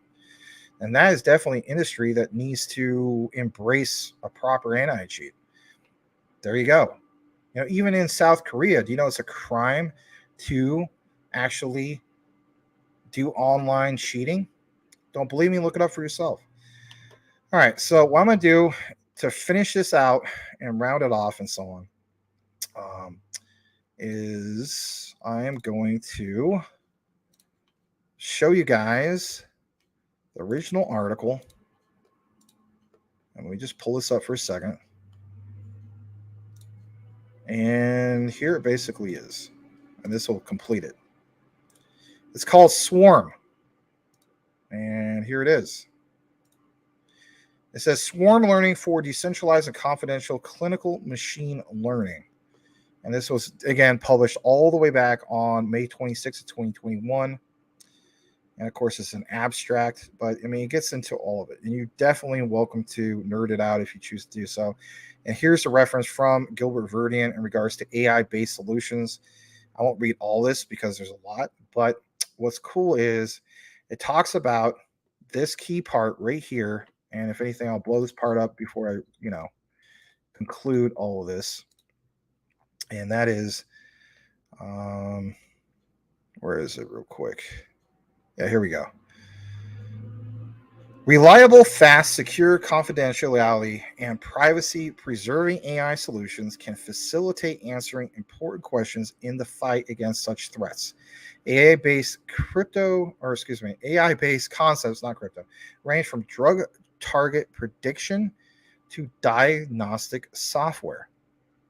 At the same time, we need to consider important standards relating to data privacy and protection, such as Convention 108 of the Council of Europe. All this stuff happened, but this part really pounds it home for me. AI-based concepts that range from drug target prediction. Think about that for a second. If we can come up with drug target predictions, does this just literally sound like the movie Minority Report, but no longer science fiction, real life? So if we can come up with concepts that will literally, do drug target predictions and all these other things, then why can't we have a proper anti-cheat, for instance, on blockchain? AI-based solutions rely intrinsically on appropriate algorithms, but even more so on large training data sets. As medicine is inherently decentralized, The concept, or I should say the volume of local data, is often insufficient to train reliable classifiers. As a consequence, centralization of data is one model that has been used to address the local limitations. While beneficial from an AI perspective, centralized solutions have inherent disadvantages, including increased data traffic and concerns about data ownership, confidentiality, privacy, security, and the creation of data monopolies that favor data aggregators. Who would be a data monopoly? You better believe it's Google, Facebook, Amazon, a few other ones out there. This is why I keep mentioning the reference of Jasmine and QNT. And maybe it sounds unpopular to do so right now. You got to keep in mind, in the future, things could happen. And that is why I keep mentioning the whole thing of quant, back a few months ago, getting involved with SBI and the whole thing with Japan and so on. I really think there's something there. And you know what? In the past, I did a few unpopular things. Project Hamilton, Bank of International Settlements, Project Rosalind, Project Icebreaker. A lot of people thought those are very speculative type of things. Then we end up getting confirmation. So am I too far off the beaten path? Or did I just simply do a little bit more research compared to the average person? I think I did. I will go ahead and dust my shoulder off on some of that stuff. And I do thank people like Quant Papa, who gives us the extensive research. This last part before we wrap up the Q&T segment. Data is kept locally, and local confidentiality issues are addressed, but model parameters are still handled by central custodians, which concentrates power. Furthermore, such star-shaped architectures decrease fault tolerance. And of course, there's more about AI and so on. But anyway, glad to give you guys that little brief. I should say brief. Give you that quant segment, because you know what? You're going to see it more and more as QNT or Gilbert Verdi and the QNT team shift from just the concept of, hey, here's quant's overledger. I think the new shift is now going to be focused a lot on not just the CBDCs that they're trying to solve, but you're going to see more talk about AI. And you're now starting to see the introduction of that focus being on that. All right. The last, because it is WrestleMania tonight. I won't be WrestleMania every night. The last bit of our coverage is going to be XRP, XDC, Stellar XLM, and HBAR. But those are real, they're not super long. Smash that like. I know this is quite the long show, but it is something I just kind of want to get going. And I'm going to read a few comments. All right. Let's see here. Cash Cats back at 8:32 p.m. That was a while ago. Bitcoin has sats. Ripple has drops. Quant can have muffs. Just seems right. All right. So good night to the clown coin people. JDat, you may not be here anymore. He says, "What's up, Max? Max? What's up, brother? What's up? What's up? Glad to see you. We won. XRP Army is game on. Yes, it is. You might not be anymore, but boom. JDat 13. Thank you for that comment. Cash Cat says good night. Elon Musk says Patches is cool, but he ain't no meatball. Yeah. Where was that from? Yeah. Yeah, my pug. His name is Meatball. All right. Andre Silver. Always remember, no one wanted to buy Dogecoin because it was stupid. No one wanted to buy SHIB because it was stupid. They are still stupid, but people made lots of money from it. Yeah, it's true. I get that, but I don't see Elon Musk talking about Clown Coin, especially not at $5 in volume. Just saying. But good luck to you guys, nonetheless. I don't mean no disrespect. Buy Clown Coin, not financial advice. Do your own research. Clown all the time. All right, mic drop. Muff Coin utility is strictly for the bone. Oh, geez. It is getting kind of twisted right now. It's that time of the night. It's Ish Coin, LOL. Wow. Squidward Coin. Sounds promising, says Brian Dowie. Ahmed, how long is this live? I just slept for 3 hours. I did see the part where you had to go. Oh, that's funny. Yeah, that's funny. All right, go back to sleep. Good idea. All right, have a good night. Keep your phone streaming. All right. All right, let's go further down. Ahmed says Stellar is XLM is the chosen one. Max Jasmine is crazy deep. What do you mean? What do you mean by that? I'm deep on Jasmine. What do you mean? Magic power. My Teddy has magical power. If you think hard about it and believe it will protect you with bear powers. Oh. Yeah, that's some deep-ish. All right. Game cheaters suck, yes. And they have incredibly small you-know-whats. They ruin the fun. Yeah. All right, you're still here. I'll be darned. All right, Emmanuel Uanga. Welcome back. Hi, everyone. Been a while. How's y'all doing? Pretty good. I need to turn off the fan. This legs are sticking to this darn chair. Ugh. Turn that on. All right. Doing pretty good. Thank you for being here. All right. Let's kick it into what we have for, I guess you could say, a combination of XRP, XDC, and HBAR. This comes from Cypress Domanicore, aka Cypress Superior Trading. I thought it was pretty good. These shares probably like an hour before the show started. Well, the show started 3 hours ago, Max. Yeah, I know. It did start about 3 hours ago. What the heck, right? Let me see on my phone if I got a notification. No notification to go pick up this kid from work, which is good. So I don't have to like panic and get to that. All right. So let's jump into this for a brief moment. Cypress Domanicore always has some good ones. So he says a new era of payments has dawned, coming directly from Trade Finance Global. They aren't even hiding anymore. You just have to know where to look. XRP, XDC, HBAR. Now, how about this? All right. I know there's not like a lot of people here tonight. Still a few, but I want to state this, okay? I think based off of what happened yesterday, right, when it comes to the Ripple win, there's going to be a lot of things that are not going to be hidden anymore. And it's not going to just be coming from Ripple, right? There's going to be a lot of things that are not hidden from XDC or Hedera and so on. I think this is where we get the term like, and maybe people don't want me to say this, but it's true. The ripple effect. The ripple effect literally started yesterday, and it applies to not just Ripple's XRP. It ripples across the entire industry. All right, let's play this. We did talk about Inigio the other day, but Cypress Domanicore has something for you, and he does a really good job of explaining this. 3 minutes, smash that like. You may not have known this, but he knew it, and he found out about it. Great research, great researcher, content creator. Give him a follow. Good guy. Here we go.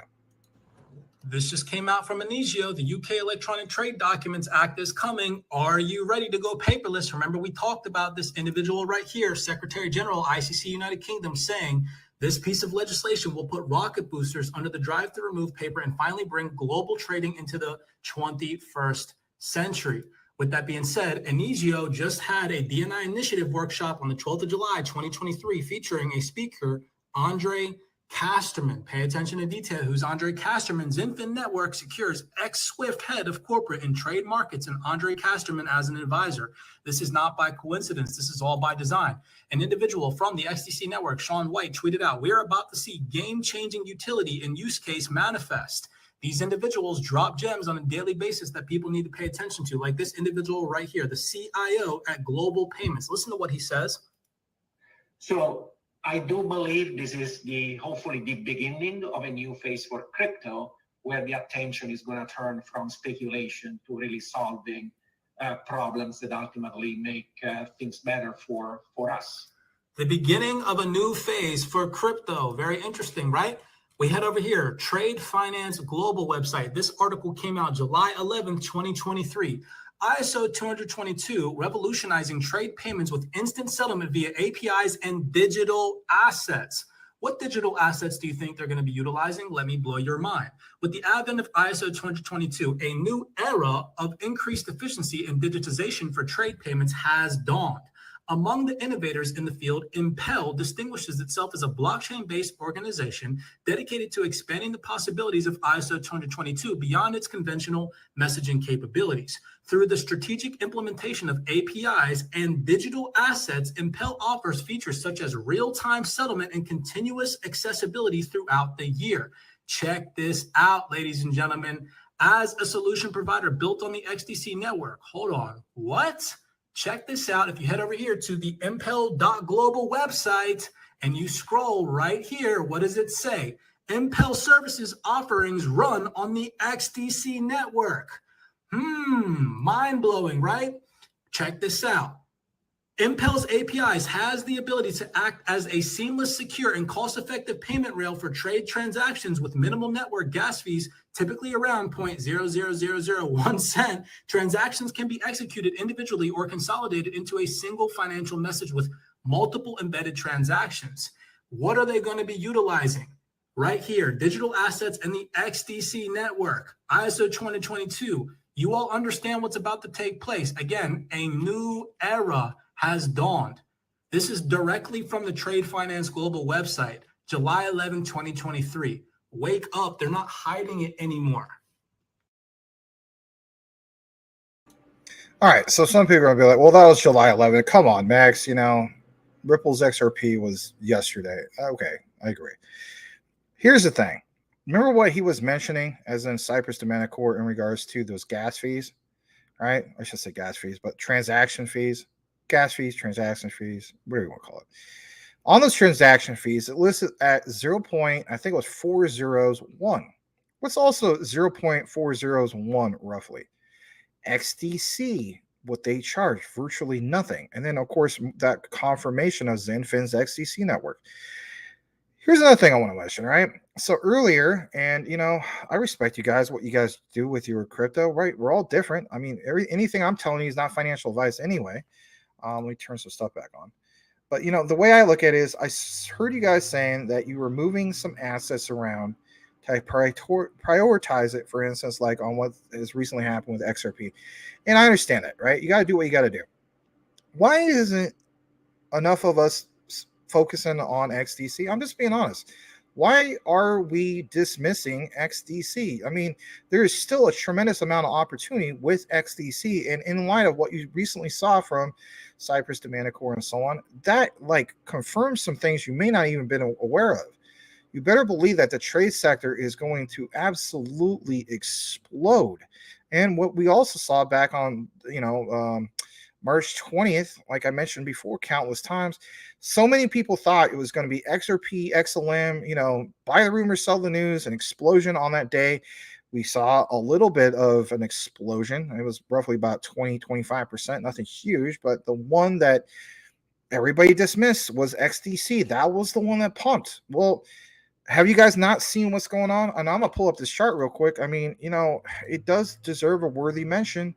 And it basically is Zenfin, XDC. So I want to show you guys this real quick. Let me just pull this up for a second. Because you know what? Why not? All right, so XDC, pull this chart. And I'll share it right now. Here we go. This comes from CMC, okay? All right, so for the last year, okay? I mean, it's not like one big giant pump and then a drop. But for the most part, okay, we have averaged right around this level of, 2.5 to like a little over 3 cents, okay? It's only been up about 21.65% on the year. Now, if you want to do all time, we can do that. And basically speaking, even if you go to late May of 2022 to present. All right. Think about it, guys. This has been this consolidated level of right around this price for 1 year and 2 months. You don't think for a moment that has more than strengthened this asset? You don't think for a moment that, some big things could happen for XDC? Cyprus Demand Core is right. A new era of payments has dawned, coming directly from the Trade Finance Global. And he is right. They aren't hiding it anymore. ISO 222 does revolutionize instant settlement. You know, we just need more of this to be implemented. You know, some people are like, well, how so? Well, there's more to it than just that. And if anything, I want to show you guys what we're also going to get into here in a brief moment. And that's is the next part of the XDC content. And it's something that we have brought to you guys a few times. We've done deep dives. I'm not going to make this a super long thing. It comes from CryptoNair D. XDC Trade Tech, accountable, member of the Trade Finance Distribution Initiative. Excuse me. I want to show you guys this, right? You have this host, Doris from, TFDI, and you have Chris Hale, who is the founder and CEO of Accountable. Listen to this part, and then after that, we'll conclude the XDC coverage. We have other coverage for you guys, but I want you to listen to this. Here we go. Your collaboration with another tech platform, as we just said, Trade Tech, was something that, I don't know, was it last year that you started working with Trade Tech, with Kaye as well? So can you tell us Trade Tech's role specifically in your transactions and how that relationship sort of blossomed? Yeah. So I think, the thing that the Trade Tech team committed to that I'm very grateful for, right, is they put some technology around some pretty complicated, frankly, in some cases boring, but really valuable stuff, right? Which is sort of the governance layer. How do you build a fund? How do you compartmentalize the fund? How do you audit the fund? How do you report on the fund? All those things that for a small company like us, big investors get worried about. How do I know Accountable is going to be around? How do I know the fund infrastructure is going to be well governed? And having, the Trade Tech team with all of their experience at auditing groups and, big trade banks and all those different places, and, bringing us into things like the Trade Finance Initiative is just huge, right? It's huge for a small company to say, we have this partner whose sole job it is to focus on that piece that's so critical for an investor to be able to represent to their clients, the asset owners, that there's some real infrastructure, governance, and compliance layer that's wrapped around a pretty innovative process. Yeah, and that pretty innovative process is all leading back to Zinfin's XDC. So, I mean, again, I'm just looking at this. I'm going to share it one more time, just to give you guys an idea. If you look at this, I mean, this is the all-time chart, don't get me wrong. I mean, the highest it ever was about 18 cents, something like that, back on August 20th of 2021. But, even back in 2022, there was so much building going on. I mean, if you look at this right side of this chart, I think I'll blow this up a little bit. Yeah, there we go. I mean, look how long we've had, basically like what I would call consolidation. Literally 1 year and 2 months, it's just been trading sideways. You don't think that creates what they call a pressure cooker effect? And now that we got all this bullish sentiment, the Ripple win was massive in itself. You don't think that's going to help other key industry players like Zinfin? You better believe it will. Let me show you guys another thing. Let me see here. Where is XDC ranked on this real quick? Let's show you guys my watch list. Let's see here. Yeah, let's pull this up. I don't even know if XDC is still in the top 100. Oh, it is. It's ranked 84th. Volume is only 2.9 million.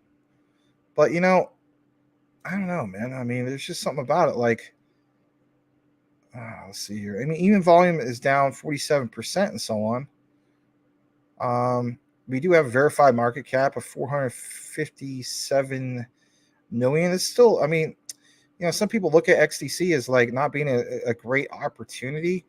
If you understand the trade sectors of the world or the trade industry, this is literally like the top one, in my opinion.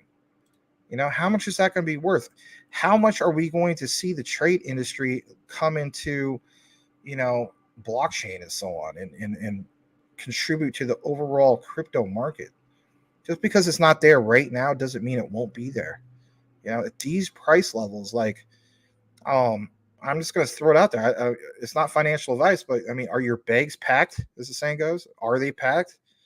Because this thing, in my opinion, is definitely going to react based on the institutional money coming in.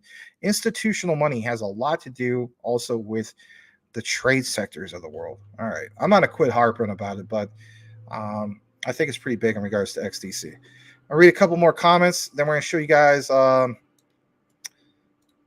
next part we have, which is Stellar's XLM, and then let me see here. Oh, you know what? It wasn't Stellar's XLM. It was XDC, but that's okay. That's just something I reiterated. Yeah, it'll be Stellar's XLM, and I think that's just about it. Let me see. Oh, and a brief H-bar segment. That'll be done for sure. All right. I'll read a couple more comments because I don't think there's a lot of comments. Maybe you guys are asleep. You know, well, Max, you said you wouldn't do this no more. Well, tonight I was in the mood to do this, so it is what it is. All right, let me pull up another banner. Why does it say it's muted? Oh. All right. I agree. Watch how fast all the NDAs end. Very true. JDat13 says he's deep in XCC, one of his biggest bags. Clowns are so funny with their tiny cars, according to Brittany. H-Bar is getting the shaft tonight. Is that what's really going on? Let me see what's going on with H-Bar. H-Bar.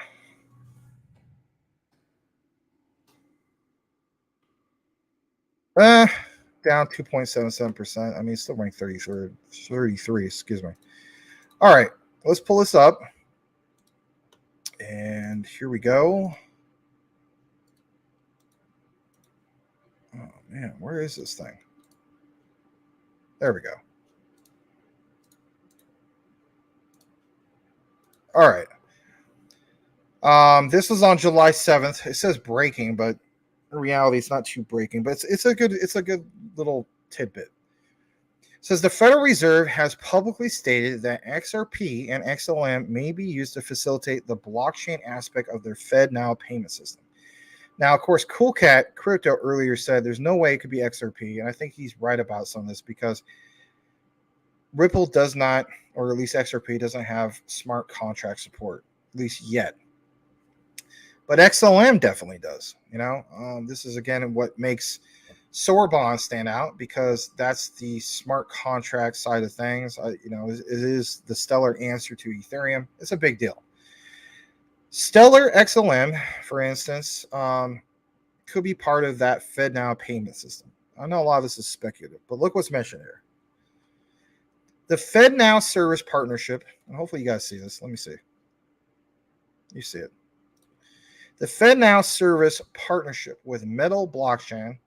Remember, you guys heard, Crypto Hulk talking about some of these things. For quick fiat and stablecoin conversion, marks a major milestone in bridging the barrier between conventional banking and decentralized finance. I'll read this part, not the rest of it.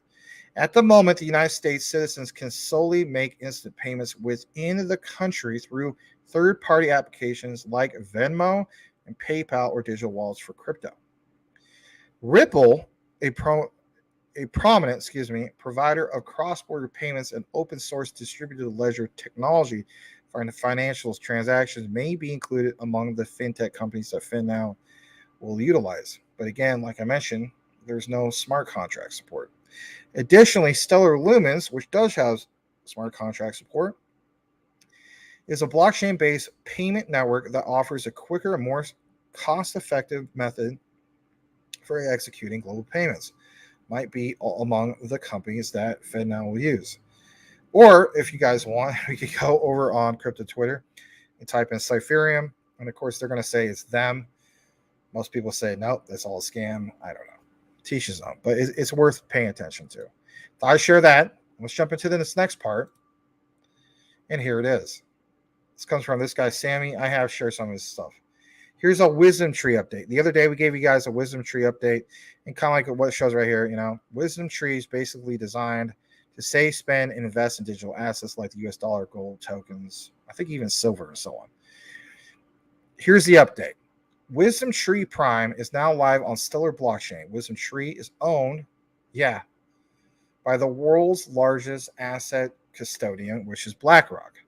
And you could definitely throw a Vanguard up towards that mix. But let's face it, BlackRock is literally 9 times the amount of, Vanguard's, not Vanguard, but Fidelity's assets, right? But still, Vanguard's up there. They're all huge. Top 10 owners of Wisdom Tree Inc. Maybe I can make this a tad bit bigger. I'm going to make it bigger.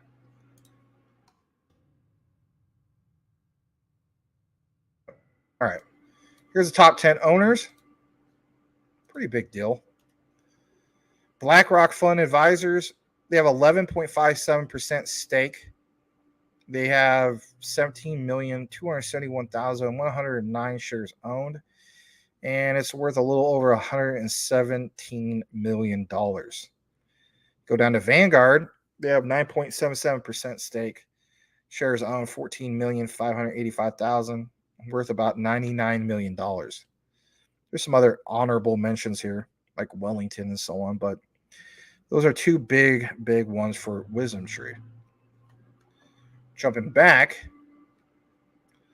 hold on a second. Let me pull that up. They had some breaking news, and here it is. And I think I did report on it yesterday, but just in case you missed it, they at Wisdom Tree have a new personal finance app. It's live, and of course, you can download it on the Apple App Store, Google Play, and so on. I did talk about this yesterday. So it is what it is. People have access. The masses may not necessarily use this, but people do have access to that. All right. The H-bar segment will be the last segment. Let me stop the screen, and let's read the last bit of comments. JDAT says he's deep in XDC, one of his biggest bags. I already read that, my bad. Edward Vincent, Blast from Pass, ISO 222 compliant. Can you please talk about the Clown Coin a bit more? Hell no. No offense to those guys. If FedNow uses XLM, where do you see the price of XLM? I don't know. I don't know where I see the price of it, because here's the thing. Just because FedNow uses it doesn't necessarily mean that it's going to be as massive as people will think. My thing is this. If FedNow is utilized by, let's say, for instance, I don't know, I'm just going to throw out an example, right? So let's give FedNow the benefit of the doubt. Let's say, for instance, it's used by the masses. And in fact, I'll just do a search real quick. I'll do a chat GPT for the whole of it. This is a good question. Let's just pull this up. My session is expired. Oh, that's just wonderful. I'll just do this real quick. So let me enter in my details. Hold on a second. Google. That one. Ask this question. Okay. How many people could potentially use FedNow payment services when it goes live on July 20th, 2023? Let's ask Chat GTP. I think this is a worthy question for Chat GTP. It doesn't have real-time information. All right, but now let's give me some stuff. So let's see here. Let's see. The potential user base of FedNow will depend on factors such as the adoption rate by financial institutions. This is why I didn't want to give you like the clearest example, right? hold on a second. Where's this next part? Fed Reserve has been actively engaging with financial institutions, they have, and stakeholders to promote the adoption of FedNow. The extent to which financial institutions integrate FedNow into their services and the rate of customer adoption, again, that's the whole issue, is adoption, will determine the number of potential users. That's why I can't really give you a perfect example. I was just trying to see if they had any more. It's an AI. It's supposed to have more information than me. To get the most accurate information up to date of the potential user base of the FedNow after its launch on July 20th, I recommend referring to official sources such as the Federal Reserve's announcements. So I'm going to type in one more thing. How many people are expected to use FedNow payment services? I'll just do a Google. On June 29th, Reuters reported that 57 firms were set to use FedNow instant payments. Okay, but how many? Just because it's that. Oh, God, the stupid ad blocker thing. I'm not gonna. Dang Reuters! I swear, I gotta stop using them. There's nothing that's really definitive. Okay, definitive. All right, but what if we just do this? All right, so. All right, here's an update. I'll be darned. This is pretty good. Let's just pull this up for a second. Might give us a broader idea. There's not that many people here, but it's okay. There's an update on the Federal Reserve's instant payment service FedNow. This is 2 days ago. All right. So it states, where's that part?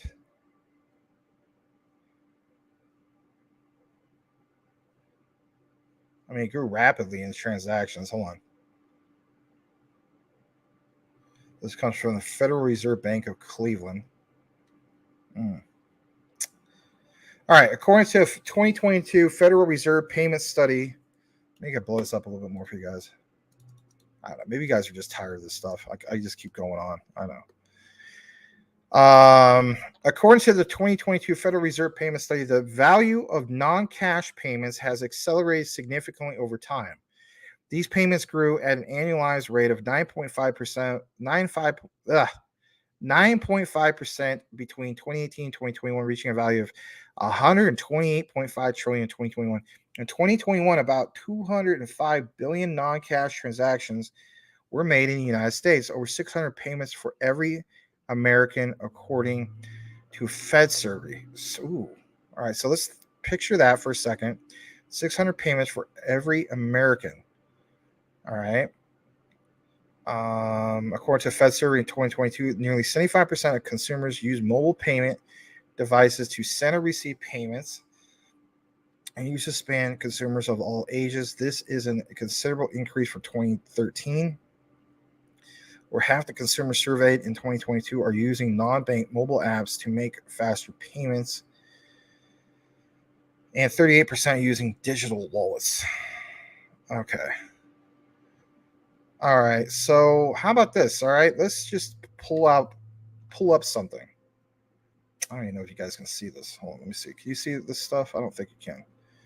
So let me see if you can see it on the screen. You can't. That's all right. So let's just do this real quick. Let's take, how many people live in the United States? I think it's like 375 million, right? How many people live in the U.S.? 331.9 million people as of 2021. But let's see, how about now? The United States now. 331. Okay, because of census reports and so on. I understand. It's probably more than that, but let's just say 330 million. So 331 million people.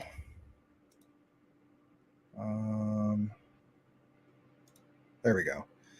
And then the figures we have here state that according to 2022, nearly, back in 2021, you had 205 billion non-cash transactions. Yeah, 600 payments over for every American. 600 payments for every American. Okay, it sounds fine.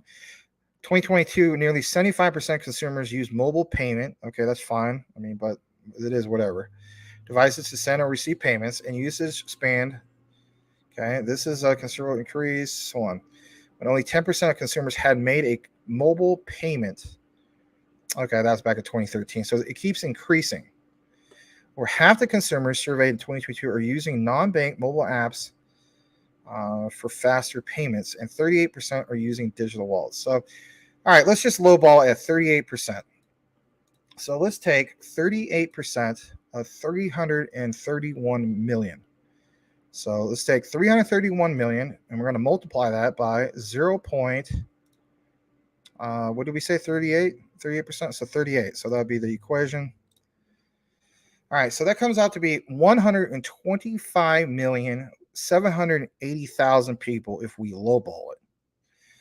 All right, so if we lowball it at that, based on the data back in 2021, it says that for every American, 600 payments were made for every American. And back then, I imagine our population wasn't, maybe it was 300 million. Who knows? But let's just base off of what's going on right now. So technically speaking, I'm not going to, all of a sudden lowball it and then highball it, but I will state this. Even if we do this 125,780,000, and we multiply that by half, all right, so let's do that. So I'm going to have to redo this. 125,780,000, 25,780,000. Okay. And we times that, instead of timesing it by, 600, let's just times it by half of that 600. So we'll just do like 300. That comes out to be 37,734,000. Okay. Oh man, which sounds like a lot, right? It does sound like a lot. But how do you calculate some of these other things? And if anything, I'll show you this real quick on figure 3. And that is the e-commerce share of retail sales spiked during the pandemic. As you can see here. What's this last part real quick? Hold on a second. Shoot. But let's just read this real quick. The FedNow is 24/7, 365 instant payment service with interbank settlements of funds within seconds, offered to banks and credit unions with settlement using Fed master accounts. So, in reality, if this is a service that's going to be available 24/7, 365, and you have that average of, I shouldn't even say it's an average. 600 times Americans use this based off of that. And I gave you an example of, cut that in half and lowball it at 38% of the population, basically. That does come out to 37,734,000,000 transactions. All right. If we had, I don't know, let's just say, I guess I can lowball it even more. Let's take this amount and we're going to times this by, I don't know, let's just say like 3%. Hold on a second. 0.03. Even based off of those figures we just gave you, this will put this at hold on. Yeah. This will put it at 1,132,020,000. That has to be worth that would cause, if that would kick in supply and demand, wherever is tied into this, consistently using what? The utility of whatever is tied into this. I don't know exactly what those figures would be, but to be naive and say, there wouldn't be any price action, I don't think that's the case. But I don't really have the answers to that. My main thing is, it's the actual tokens being used and that plays a whole different thing into it as well. I don't know, man. I think, a lot of this is speculative, obviously, but like it says, I mean, if this is offered to banks and credit unions with settlement using Fed master accounts and cloud-based but not distributed ledger, see how it says that? Not distributed ledger. That part, does kind of worry me, all right? Because this is cloud-based but not distributed ledger. Benefits, flexible money management and ability to make time-sensitive payments wherever needed, faster access to wages for some workers. But then again, like even shout out to Elon Musk, right? Crypto Mike. The whole concept of you don't know is tied into crypto. Well, if that's the case and you don't know it's tied into crypto, let's say it like it is, then even on some of those low percentages, that would kick in some of the utility. And if it kicks in some of the utility, again, that means that the utility is being used, that creates the supply, that creates the demand. It's obviously a hard thing to calculate, but even lowballing, are we supposed to believe that nothing is going to happen? I don't think so. I think something will happen. I think not necessarily on July 20th, but like maybe the day after or however long it takes to actually see it being really, really utilized. Let's try to get the reports of how many people are really, really using it. There's one thing to say, all right, this equates to, what was that figure we used? 33 billion transactions. Okay, that's transactions on people using. This could be used for, like, for instance, a payment at Bank of America and all these other financial sectors of the world and so on. Doesn't specifically mean, obviously, like you imagine, like Stellar XLM or something like that, right? But again, just harnessing a percentage of that. What is the value of that? And with that said, even based on that 3% I just gave you, that's pretty big. How about this? Even based off of 1% would be big, because that in itself is worth something. So I just don't see if this has real, or this is really tied into FedNow, and this is, again, a 24/7 service, 24/7, 365, it makes sense that this utility will be accessed. Let's read this part real quick, for a second. Faster access to wages for some workers, option for faster government payments in emergency or other situations. I mean, again, if it's tied into blockchain innovation, increase resiliency, efficiency, access to innovation, that's big. But I think the thing that worries me is this right here, where it says cloud-based but not distributed ledger. Will operate alongside TCH's RTP service, real-time payment service. Fed also supporting development of private sector faster payment service. I don't know, man. Just because it says some of these things, I don't know. Some people that are anti-crypto are going to say, well, this is why, Jerome Powell mentioned that we're live, we're ready to go with, FedNow, but it's not tied into crypto. It has nothing to do with crypto and so on. That fuels that whole debate. But then you see other people with research and say, no, it's tied into crypto. So my thing, guys, basically is this, right? We're going to have to wait and see how this goes and try to get dig deeper, find some more of that valid research to confirm some of these things. But I mean, come on, we're really close to this anyway. I mean, when is FedNow? 6 days away. 6 days away. In reality, you probably have to wait to the next day to get any type of report. So, reality, 7 days away. A week from today, we'll definitely find out what the heck is going to go on with this. All right. Before I end the show, I am going to show you guys the H-bar segment, and then we're going to wrap up the show. All right. Max, still here. Good information. Thanks again. Yeah, you're welcome. Welcome, Cat. The cat saying hello to Brittany, and Brittany saying hello to the cat. All the illegal immigrants, too. That's a good point. That represents, oh my God, yeah.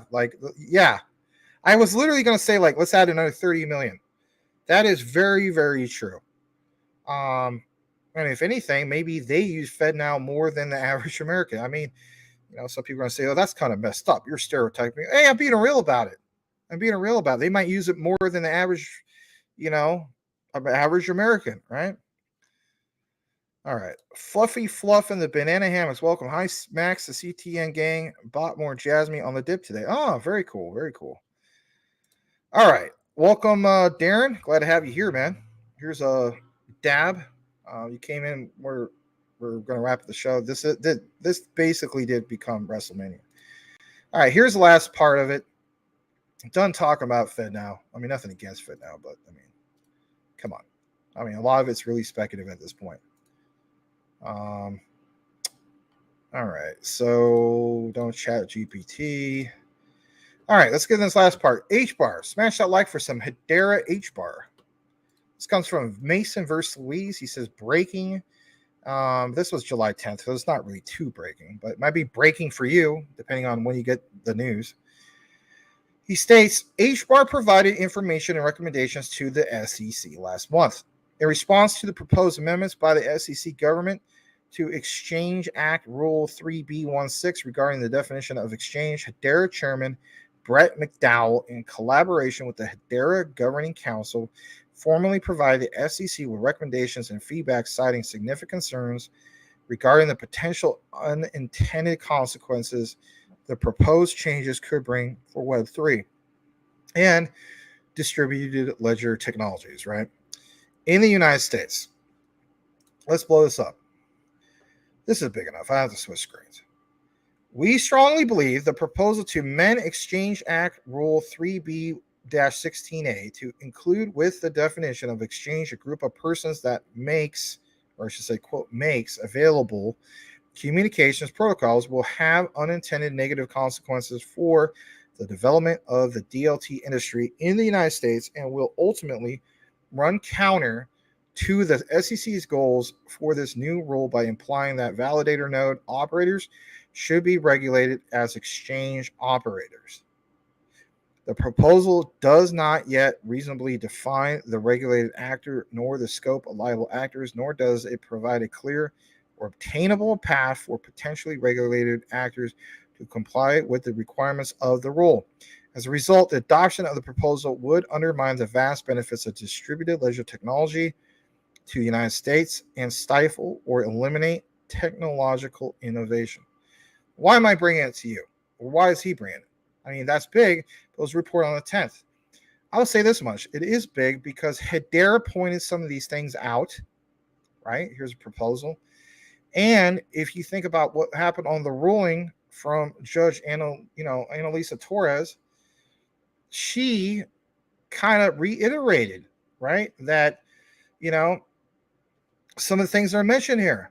So it's kind of like this was an idea that happened 3 days before the ruling. And then we saw the ruling, and it's kind of like this thing came true. I'm just throwing that out there. Anyway, thought it was kind of interesting. All right, I'm going to stop the share. I'm glad that you guys are obviously supporting CTN and, not just us, but, support yourself too, Be glad that you were paying attention to a lot of these key things. I'm just trying to check up on some of these updates. I'll retweet some of these things. But anyway, I am going to read the last bit of comments, which is only those two. And I want to thank you guys for being here. So, yes, thank you again so much for being here. Give me a follow over at DPG Maximus on Twitter. And on top of that, I want to state that I want you guys to have a great weekend. Like I mentioned, we don't do weekend shows anymore, but we'll be back here on Monday at 9 p.m. Eastern, 6 p.m. Pacific for more Crypto Talk Now. Know what you hold, know why you hold it, and the research trumps FUD 110%. So there you go. Hope you guys enjoy like a good meal or whatever, or time with your family, your friends, or whatever you're doing. And if anything, thank you for joining me tonight. Great community that we have here. I will try to get some recorded content out to you guys. Anything, I definitely will chop up the Jasmine segment because that was really good. All right, guys. Thank you again. Have a great night. And we'll see you on Monday 9 p.m. Eastern, 6 p.m. Pacific. Have a great one, everybody. Over and out. Sayonara. Rice Crop Consortium. Wait. All right. Bye-bye.